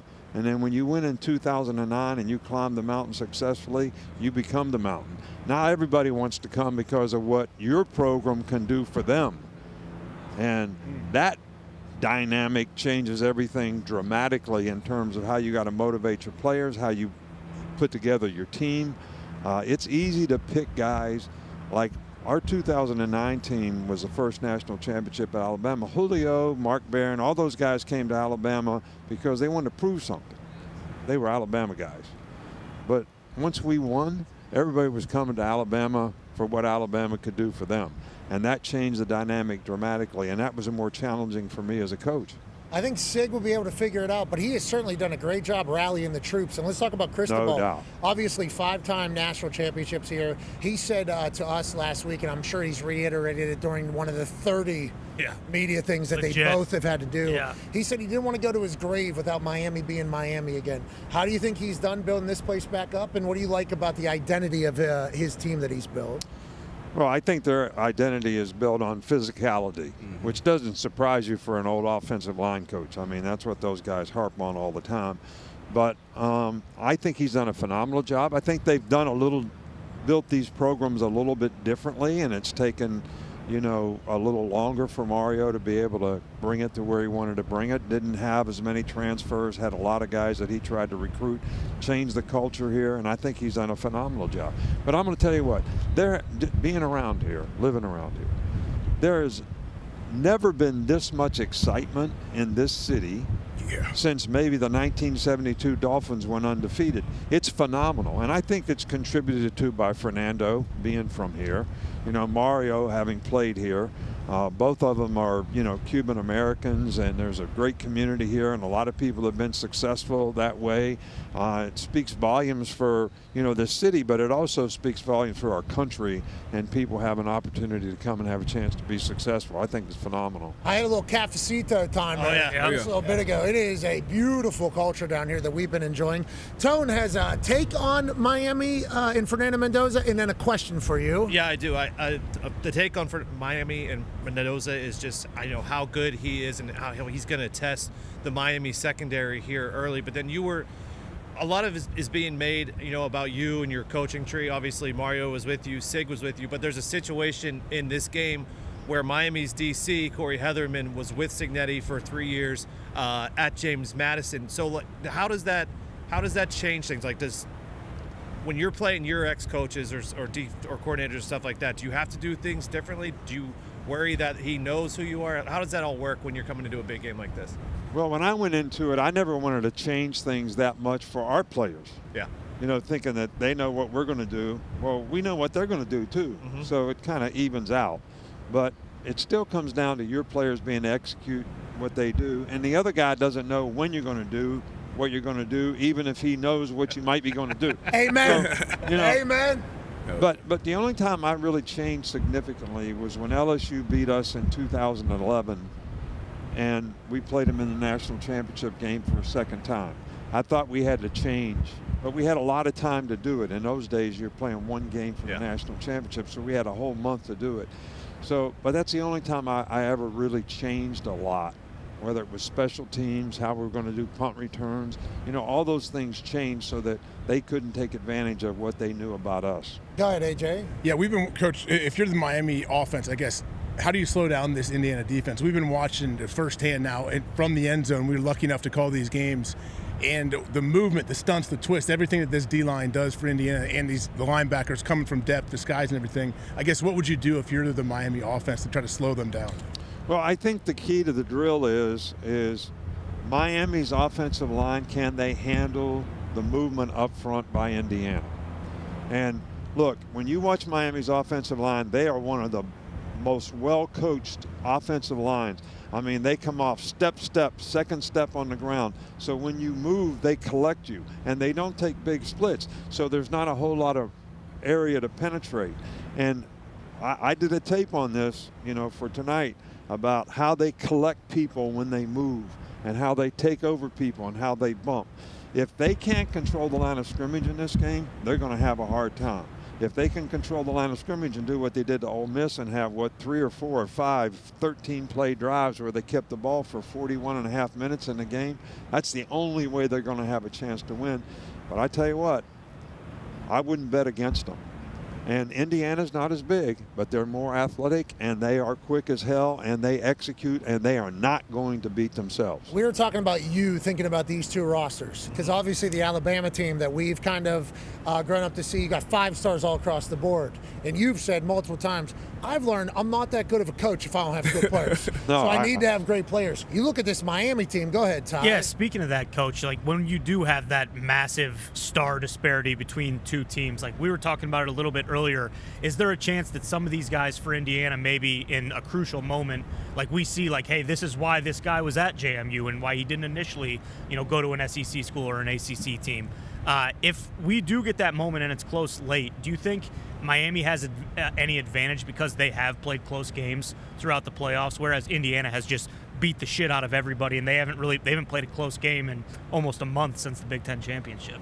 Well, I got a little theory about the first part of what you said about the stars. We never ever looked, and I know Sig doesn't either, at how many stars a guy has. Because I think what you all need to do is look at who's giving out the stars. No. Yeah. They don't know their ass from a handful of sand when it comes to what a football player is. So why would you as a coach depend on somebody who's not even a coach evaluating players to give them stars? I say all the time, Josh Jacobs had no stars. Damian Harris was a 5-star. They were both really good players, don't get me wrong, but Josh Jacobs was a first-round draft pick and Damian Harris was a third-round. Josh Jacobs still playing, Damian Harris is not. So when you evaluate the players on your own in terms of the criteria of what you're looking for at each position that fit in your system and the criteria of the kind of people you want to make the culture of your team what it is, which I think Sig has done a fantastic job of, because it's culture over system. I mean, if you don't have a good culture, you're never going to execute the system no matter how good it is. So that's what they've done such a great job of at Indiana, in my opinion. So I'm just not a big fan of the stars. I never knew how many stars a guy had until They had 5. signing day. They went to your place? Until signing Most day. of them. They had 5. And if they didn't have 5, as soon as you offered them, It was funny how those changed. We got actually a new piece of tape on this guy. Saban likes him. That's a 5-star. That's a 5-star. But it is to your point about Sig. You have to adjust. Hungry, want to prove something too. Like, okay, now you got to carry the torch. It does feel like Indiana has maybe got to that. Miami too, though. I mean, that's the Carson Beck kind of coming in. Hey, you got to continue to live up with what Cam did last year and what we're able to accomplish. Good job turning these programs around. Go ahead, D-Bud. Yeah, but this team kind of around Carson Beck. You talked about the energy down here, the excitement down here. It's a lot of hometown kids down here. Malachi Tony, Ruben Bang, Fletcher Jr. What's the messaging in that locker room getting prepared for this game in your home stadium? Because I know outside they're 8.5-point dogs. We didn't really know that when we played. They probably know it now in this environment. So what's the messaging in that locker room, Coach Cristobal, to the guys to not make the moment too big in front of your family and your home crowd? What's that messaging going into this big game tonight? Well, you guys have heard me talk about this before. There's nothing more that motivates this young generation of people than being disrespected. And I'm sure that Miami's probably using the whole fact that they're 8.5-point dogs in this game as a disrespect. They're making us irrelevant in terms of all that we've accomplished, and nobody wants to be irrelevant. So I think that that's probably part of it. But I do think that you have to control the outside noise. What I was talking about the other day. You can't get caught up in the hype of this game. That's something for fans. That's something for people to enjoy. It's the entertainment business. That's the way it should be. But if you want to execute as a player, you have to have intensity. You can't play too emotional and make dumb decisions and play undisciplined type of football, which to me is going to be the challenge for Miami. Yeah. Because when they've struggled, it's because of the mistakes that they make. Yeah. And they say we have resiliency and we can overcome those mistakes. That's great. I always coach resiliency in our teams. I want them to be relentless. I want them to be resilient. But at the same time, just because you can overcome it doesn't make it okay to do it. Yeah, you and make mistakes and put yourself in a hole. Yeah, you start chewing out Cristobal on game day. Well, he deserved it. Hated those penalties. We were in real time watching them happen. It's like, and Tone actually said they've been getting to like this point and then just pulling out the biggest gun they possibly can and shooting themselves, and then immediate penalty, turnover, penalty. It's like started happening in that big of a game this late into the season. You'd think it wouldn't. And then obviously there's a suspension happening with that. Good news. Good news for tonight's game. This is the best officiating crew that we've seen. Yes. We've been doing this for multiple years now on the field. A lot of interactions with the refs. This particular show here, and I would say me, D-Butt, and AJ, the most, strictly because you guys haven't, you get it. We understand what a ref can do and what a ref can't do for a game. We've seen friends get fired because of bad officiating, and we've seen no accountability to refs, and we know how important they are to literally how every single game goes, what they're letting, what they're not letting. The Big 12 crew, Mike Vanderveld. Mike Vanderveld is the white cap. Great. Stud. This is him right here. He's got a lot of moxie. He's very comfortable, and he lets the boys play. This crew lets the boys play. They like football. They appreciate being there. And I think the college world got it right with this group. But that bodes very well for both teams, I guess, but definitely Miami. Absolutely. It definitely bodes well for Miami, Coach, because they like to hit. Some of those penalties you're talking about, shooting themselves in the foot, some of those are big hits that I think in one of the games they wouldn't be called. In that game it was called. These refs will not call those hits. The A&M game was the ones where they were on, where we mentioned it several times on the broadcast, wow, these guys are really head-hunting out here, and it's kind of just they're letting it happen. Yeah. But, Miami played a clean game against Ohio State. Nope. They wouldn't beat Ohio State if they didn't. They were physical in the game, and they actually out-physicaled them when you watch the film. But they have to play that kind of game in this game. One good thing about this officiating crew, I do think it's a good crew. They'll let them play. But the whole idea that this guy's getting suspended for this game. That's not the refs. We can't blame these refs. Can't blame these refs. But it's going to change the future of college football, because I don't think people are going to buy into this getting suspended for the next game. find the guys, do whatever you need to do, but this is a national championship game. People are coming to see the best players play. It's not really fair to the players on Miami's team or that young man that he's going to have to sit out the first half of the national championship game. And I think you're going to see that mindset change a little bit because of what's happened in this. So D-Bud actually, before you got up here, said, unless Coach Saban can change this before tonight, you are going to have to be one of the driving forces for these types of things. You actually, your voice does carry a lot of weight, and I appreciated that last game day. You said, "This guy, what are we doing? He's going to miss a half of next game." People forgot about the hit already. Yeah. And if you want to kick him out for the rest of that game, do it. Do what you got to do. And I'm thankful that they don't send him to the locker room anymore. Like, you're allowed to stand on the sideline with your team because you're a part of the team because something happened, which is good. But we don't need the carryover punishment. The next, right. I don't think any of us really, terrible. Especially with the professionalism of sport. To your point, it's like, let's put the best. This is a national championship. If the guy's healthy, yeah. What happened? Well, he kind of led with his shoulder. He tried playing football too much. It was the last. It's a like personal foul is a big enough deterrent. You don't have to sit him out a half of the next game because you're right. Like no one remembers that. We still don't remember it. Yeah, that's what if I'm launching my head at somebody's head, like I'm not thinking, oh, I don't have to sit out the half of the next game. Like 15 yarders bad enough. Like that's a huge deal, like especially on third down. But let me say this: if I was coaching this group up here, the best deterrent I had as a coach was first the bench, but second, finding your ass. Okay. Because for years I tried to get people to go to class. For years I tried to people like you. Get you to go to class? The only way would have been fine you. Yeah. Take your money. Yeah. The players are making money now. Yeah. They should be fined. When I started finding players, they started going to class. They didn't miss training table. They were on time all of a sudden. It's amazing. I would have got out a loan, so I don't know if you know this story. I got $40,000 out in loans in college just to have a good time. I thought if I made it to the NFL, I'll be able to pay it off. And if I don't, I'll be in debt with everybody else. There's like 40% interest on those. Oh, yeah. Terrible. 40%. I don't like that idea, though, Coach, especially in college. Don't find it. Find a coach. You know, it's a great saying. You're either coaching it or allowing it. So I think find a coach, find a school, let the kids figure it out, keep their NIL. So you're either coaching it or making it happen. Yep. Or allowing it to happen, yeah. Yeah, allowing it to happen. Mm-hmm. Yeah, did you agree with that? Interesting concept. That's what I always told our coaches. That's how I got on our staff's ass about getting guys to do the right thing. Yeah. Was if you ain't coaching it, you're letting it happen. Yep. I wouldn't have gone to class, and I would have felt terrible about the special teams guy that would have been taking it on the shins. And he would have came and talked to me. He was like, I can't. I don't know what you want from me. Okay, just check the grades at the end of the semester, please. Coach, I had one more question for you. I saw a quote this week. It was from one of the IU players. I can't remember who it was, but he said, Coach Sig doesn't really coach us. He coaches the coaches, and then they coach us. What does he mean by that?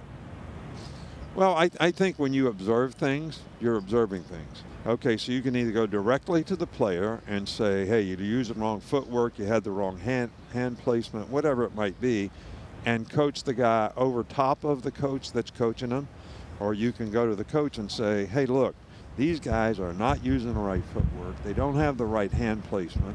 And when I used to coach the coaches was all the time is when we watched the film after practice. On the practice field, I got to be honest with you. I coached the secondary the whole time I was a head coach. And I was the GA for whoever the secondary coach was, but I was taking over. So, but everybody else, I let the coaches coach. And then when we watched the film, I would coach the coaches and say, this is bad footwork with the offensive line, or the receiver's not at the right depth in the route, or whatever it was, or the punter is not taking the right steps, and when it's New York protection, he's supposed to kick the ball to the left. The ball went that way. We always coach the coaches. Yeah. And I think that helps them develop. But the other thing I always did with Sig knows is every time we hired a coach, I made the whole staff interview him. Because it's two things. It's the whole staff learns maybe a whole new system that this guy runs on offense, defense, or whatever, so it makes them better coaches and they have better understanding. But it also gets us a better chance to evaluate, can this guy actually present to players like we're the staff as players, and how good is he at teaching? So I'm sure Sig does that too. Yeah, I think it worked out. How'd you feel about the quote about you don't go to war with warm cookies? Warm milk and cookies. Warm milk and cookies.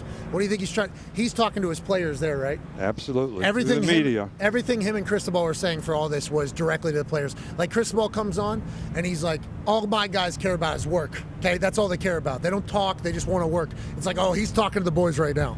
Hey, if anybody's asking any questions, we're just here to work. And then Signetti's smiling in some of these things. A lot of people saying, hey, Sig seemingly smiling in a couple of these moments. Hey, we need our edge back. Yeah, it's a psychotic smile. It's not like, oh, hey, how doing? You know, he's thinking 40 steps ahead already. What a wonderful college football story it would be for Indiana, but also Miami. Yep. Tonight, a lot of storybook shit can happen here at the national championship of big college football. And we're thankful you joined us all year. You had a hell of a year this year. Yeah, well, you know, let me say this. It's good for college football when teams like Indiana do what they've done. Mm-hmm. Agreed. I mean, it's great for college football. It gives everybody hope that we can turn our program around and we can have success if we have the right people and the right culture. But it's also great for college football when communities like Miami, the U and the tradition that they have, get back into it where there's a lot of interest in that. So this game to me is tremendous for both sides, and whoever wins, it's going to be great for college football. Now, I didn't get the memo because I'm not a part of it. Who are you SEC people pulling for? Another national championship, rooting for anybody else, or what are you guys? Miami because it's kind of southern. Yeah, you got to break up the Big Ten streak. Yeah, you can't have. To me, in this day and age of the culture we have now in college football, paying players, name, image, and likeness, transferring, it's an advantage for the Big Ten. I don't care. You'll never convince me otherwise. The North? The North. The North? Because people in the South would not go to the North unless you paid them. Now Right. Jeremiah Smith. Yep. Hey, talk about the tradition, though. I know you had to deal with this on your sidelines with all the former champions and all pros and all these Heisman winners that want to come back and be a part of them as they should. With Miami, how do you deal with that with all these Hall of Famers that's probably living local? Like, how do you decide who can be on that sideline and who can't in these type of games? Well, I used to try to let them all there, but the college football playoff people wouldn't give me enough passes.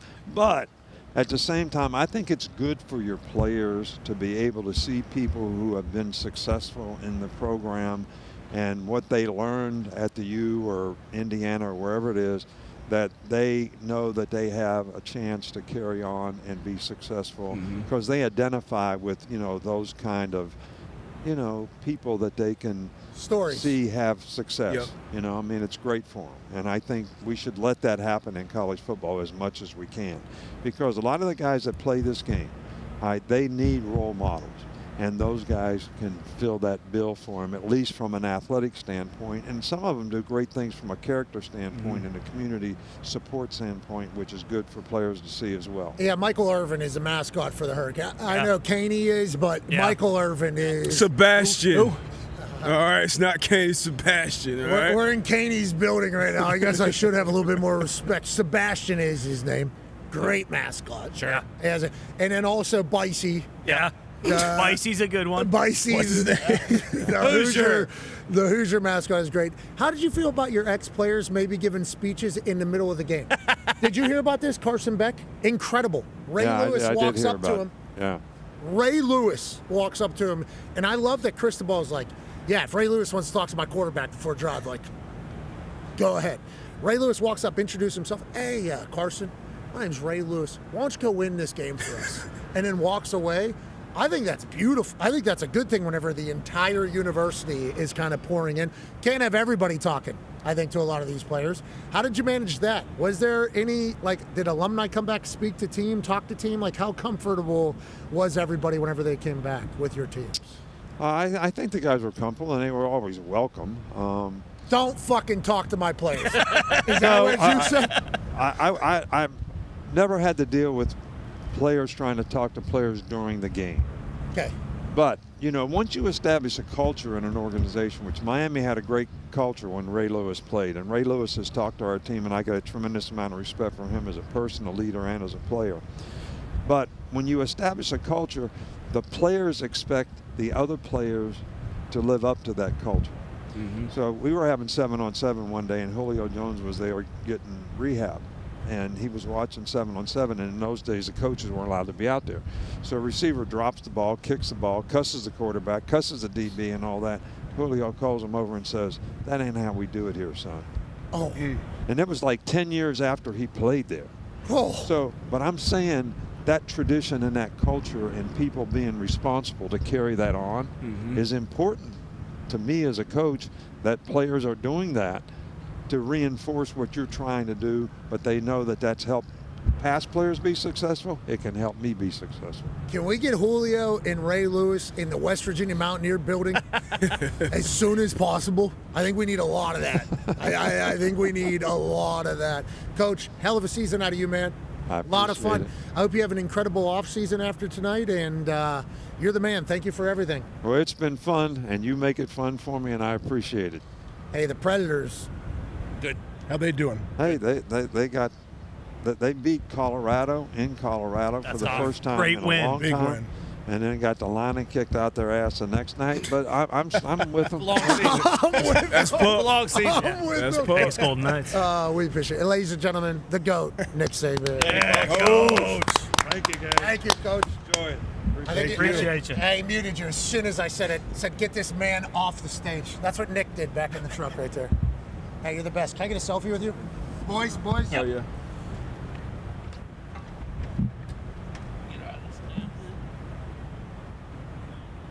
You look great. See you later, buddy. Yes, sir. Hey, we might have to fill tonight. Just something to think about. We're still live, obviously. But we might have to fill tonight. All right. Did you see how long it took to get in here? U.S. Open, right, was the last time President was at an event with a lot of people? Yep. That was delayed, what, an hour? Yes. Do you think they'll delay Long the time. start of the game? I don't know, man. In our 2017 game when we played Grove, it was a problem. It was getting in. Security problem for the people coming. Yeah, there's a chance it happens. Glad to have them there, don't Of course, President, yeah. Well, allegedly, too, he wants to pilot Air Force One himself Okay. for the All right, flyover. Coach, we appreciate That'd be cool. All right. We don't know if he's doing that, but honestly, But he might on the way here. What did you say about the flyover? Yeah, the flyover is actually Air Force One potentially. One of the police officers or security, whoever, when we were walking in, he said something. He said, you know what, that actually does make, there's a chance that Trump gets here and says, you know what, I think I want to flip the coin. There's a chance. There's like a 90% chance that's going to happen. And we assume he is. Yeah. We assume that is Yeah. the case. But getting into the building, I mean, for us, Oh, yeah, it was crazy. Secret Service checked every one of our bags, all the way from the top of the bag to the bottom, every zipper. they checked my toiletry. Yep. Yeah. Yeah. Oh, what's down here? Don't look. That's from. Yeah. I don't know what that is. Believe me, when Bone went through, you should have seen him scrambling because you know what he carries around in his backpack. Well, I don't know if he carries around what Yeah, we're his plug about to was get kicking here. around. Hey, Sodexo is one of the stadium suppliers of food. And I'm going to be honest, they've taken care of us everywhere. They have the Colts building. They have Lucas Oil Stadium. Yeah. They have Hard Rock here.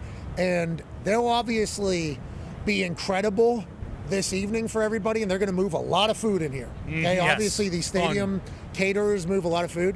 Sodexo wants to showcase something they got for tonight. Okay. They're calling it Thor's hammer, not a penis. Okay, fair enough. Looks like it. What? Look at this. Wow. Look Hold at on. this thing. Is that a brontosaurus leg? The head's sick. You have him the head. You showed out. You showed out. Brother, can you put this on real quick? Hold on.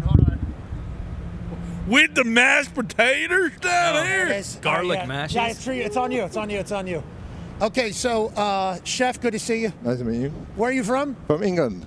From England. Okay, English cook here. Got a little beef. Hey. So what is this? This is Thor's hammer, is what you guys are calling it. And where will this be available in the stadium tonight? This is the Thor's hammer. We're going to be serving this in our Sobe Q. Yeah, is a smoked beef leg with a pineapple barbecue glaze. Oh. Pull off the bone. You should be able to pull that bone straight out. What's his name right there? Chef Jason. Chef Jason, great work. Thank you for the delivery, pal. So Thor's hammer here should just... Look at that There thing. you go. Oh, look at that thing. Yeah. Ripping it. Yeah. Vegetarian. Come on, grab Put some plantain. Put your mouth on that, D-Buck. Doors hammer. Doors hammer. Looks good. Yeah, obviously, we cut through this. And then, how is this to be enjoyed? Just straight up pieces? Are we making a sandwich? What do we got going on? However you want. We've got a bit of smashed potato on the bottom. We've got some sliced here for you guys to try. However you want. Share it or just eat it all. Yeah, we appreciate that. I'm going to grab a piece here. You want to? Garlic. Oh, that's good. You good? Oh, It's yeah. incredible. You want that, Tony? Oh, yeah. Pineapple barbecue glaze. That's okay. Do you have a soccer team? I'm Arsenal. I'm from North London. So Yes, Arsenal supporter. Here we go. Yeah? You like Burnley? Are you guys good or are you guys ass? We always finish third. Yeah. Oh, that's good, though. You're getting a champion. Yeah, but we never win. It's always third, like Oh, every year. Yeah. Top of the table. That's Finish better than third. Burnley. Yeah. You guys have any respect for Burnley or? No. JJ's hammer is about to get swung, if we don't worry about it. Chef, we appreciate the hell out of you. Thank you, guys. The food is incredible. I know you guys got an incredibly busy day. Thank you for making time to stop by, and so good, man. Thank you, guys. Bon appetit. Hey, merci beaucoup. Yeah, is that the right one? Yeah. Well, for Thank you. From England. Bon Thank you. appetit is French, right? Thank you. Go Arsenal. Go Arsenal. Go on, Arsenal. Arsenal.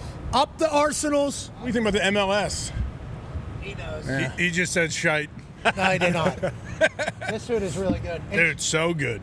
to be honest, I don't really know how to do the like good TV with this happening. There's no way to. That's But these people wanted to bring us 45 pounds of beef while we're live, so I said definitely yes. Sodexo is taking care of us. Who's the other one? There's a couple others. Aramark.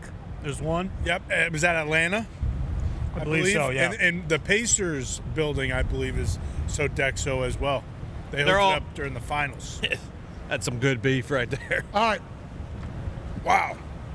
Compass Group, Aramark, and ISS are the big three alongside Sodexo. Okay, everybody focus. That is unbelievable. Yes. Yeah, it is. That is too. What is that? Dessert?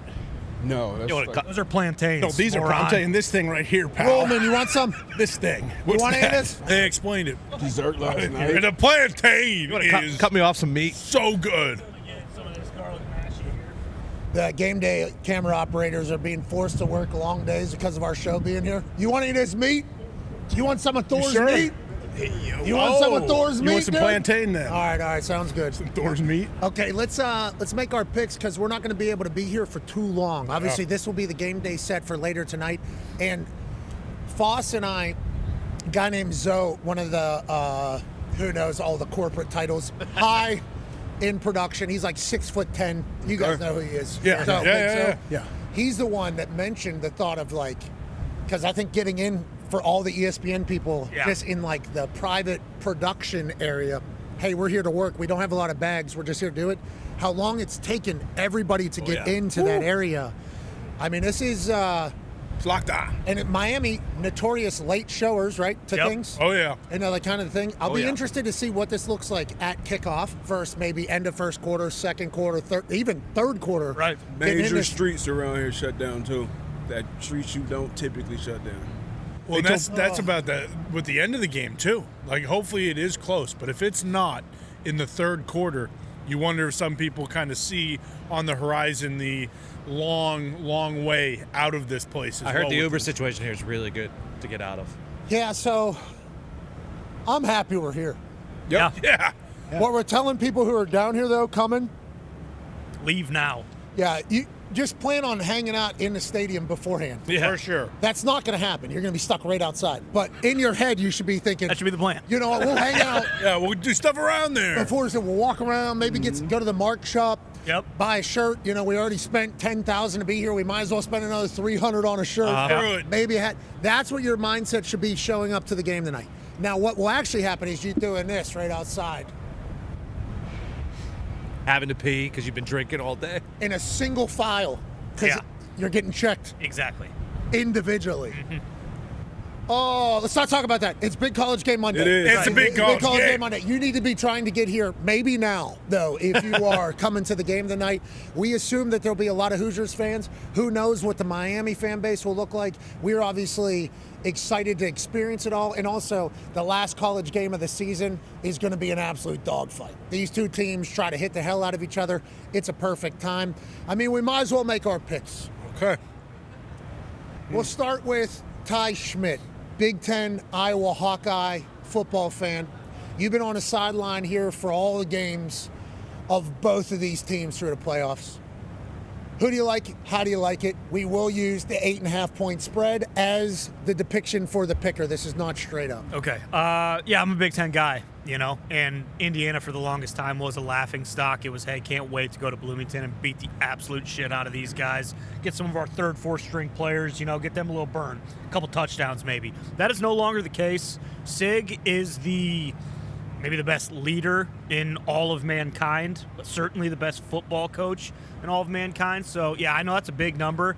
Everything we've seen, it's going to be hard for me to pick anyone other than Indiana minus 8.5. I think there's a good chance that they roll tonight like they've been rolling for the last month. Ty believes in Signetti and the boys. Yeah. AP Toad, I don't know how you've been seeing the field lately for football. Immaculately. Okay. Well, how's tonight go then? I think it's going to be a slow, lower-scoring first half, kind of feeling each other out. Miami's going to try to run the ball, get short third down situation. So I think it's going to be tight first half, lower scoring. But in the end, IU second half, they're going to open it up. Give me IU 27-13. Oh. Okay. Exact score prediction. Two IU covers with an exact. Con man really going at Thor's hammer there. Got no knife. So what you got to do without a knife? We got a big old knife right there. Down here, yeah. No, Let's toss it to him. Here you go, catch. You got it? No, you can just put it down. Look, I mean, it's a big college game, baby. This is why we play. 8.5 points feels like a ton, and it does feel as though the U is back. I want Miami to be back because, like Saban said, it's just good for ball when programs like Miami are back. I don't know if there's a number you could give me that would be big enough for me to not take IU. It could be 13.5, and I would still spread. I could go all the way there with Indiana, and it is a home game. We know how the big college game works. It's a corporate bullshit. Bunch of guys who aren't fans of either team going to be in these stands for at least probably 30% of the stadium. Okay, so I'm not worried about any home game, anything like that. All right, DJT is here. I know Sig is going to show out. I know some of these boys. Indiana too. This, Florida can say, "Hey, we're a red state. We get it." Indiana's as red as it gets, brother. It is red and white, exactly. Hoosiers. It is DJT, basically central. All right. So I'm gonna take the Hoosiers 8.5. I'm gonna take the Hoosiers 13.5. Wow. 20.5. Okay, I think it's 20.5. I think it could turn into a run up. Where, in the fourth quarter, a lot of Miami fans left, and Sig saying, hey, you know what, this is going to be the most dominant thing ever, 45-20. Okay, so that's 3 IUs. A.J. Hawk, former Big Ten Player of the Month multiple times, obviously has a tree on the campus of Ohio State. Who do you like? How do you like it tonight, H? It was interesting hearing Coach Saban talk about, how you're going to block this Indiana D line. I like Indiana 30-17. Okay, that's a cover. Okay, so 4 people saying Indiana covers tonight on this particular set. Are we about to have a New England Patriot NFL Live type situation? Is D-Butt going to come to his senses and say Indiana, or is he staying with Miami? D-Butt, how's it going? How do you feel about what's happening here? Kind of expected. This is kind of what the public is feeling too. You said, 70-some% of the money on him, even with this, on the Hoosiers, even with this big spread here. And I know it is a great story, and we love stories in sports. It's back-to-back years now. Sig's done tremendous thing with this team. Number 1 team in ball. Got the Heisman winner coming home. Could he win it all in front of his family, in front of his friends? No, he won't. 5 national championships from this team, the Miami Hurricanes. You'll see a bunch of the legends on the sideline. Cristobal, he went back for a reason, and this is the reason a bunch of these boys stay home. They win it to win the Miami Hurricanes their 6th national championship tonight. D-Butt's got Miami straight up. Yeah, not plus even 250. Plus 8.5. Carson Beck is an underdog? 2-0 at Georgia, beat Texas twice. 3-0 at Miami. 5-0 as an underdog with an 80.8 QBR. That's out of 100. Carson plays his best whenever you're picking against him. Cristobal is certainly pulling from that. The Miami Hurricanes, South Florida boys all across the board, they don't like shit getting talked about them. And on the flip side, this Indiana team has been a machine, an absolute juggernaut. Perfect fundamentals, perfect technique, perfect play calls at the perfect time, and they've steamrolled everybody they've seen thus far in the college football playoffs. Will that continue tonight? We shall see. I'll be making a pick on game day. We can't thank you enough for allowing us to do this for a living. From myself, Con Man, congrats to your Patriots. Hey, thank you very much. Congrats. Ty Schmidt, congrats to the Big Ten representing tonight. Thank you. Tone Diggs, you're seeing the board immaculately. Congrats to you. Thank you. AJ Hawk, the Big Ten's here. Yep. D-Butt, South Florida Broward County Hall of Famer. Congrats to you. Thank you. Let's enjoy the hell out of the big college game tonight. Football's wrapping up soon. We'll be back tomorrow. Goodbye. All right. I think we got to get out of here, boys. Okay. All right. Let's enjoy this day. We thank you for allowing us to do this for a living. Tonight is going to be special. The last college football game of the season. It's been an incredible season for college ball. Obviously, the behind-the-scenes stuff need to get worked out, but the ratings are up and to the right for football, and that's how it's going to remain for the foreseeable future, and we're thankful to be a part of it. Be a friend, tell a friend something nice that might change their life. We're in this thing together. Great work in the truck, boys. Great work back. Boys. Great work back. And then truck B, too. Good job, truck. Oh, yeah. Truck B. Okay. Good job, Truck B. Good job, boys. Fosso, Rollman, entire game day crew, thank you for working extra. Now, granted, you guys got 6-month vacations after this. Okay? You guys have had a hell of a season. We appreciate the hell out of all of you. Be a friend, tell a friend something nice that might change your life. We're in this thing together. Team on me, team on 3. 1, 2, 3. Team. Come on.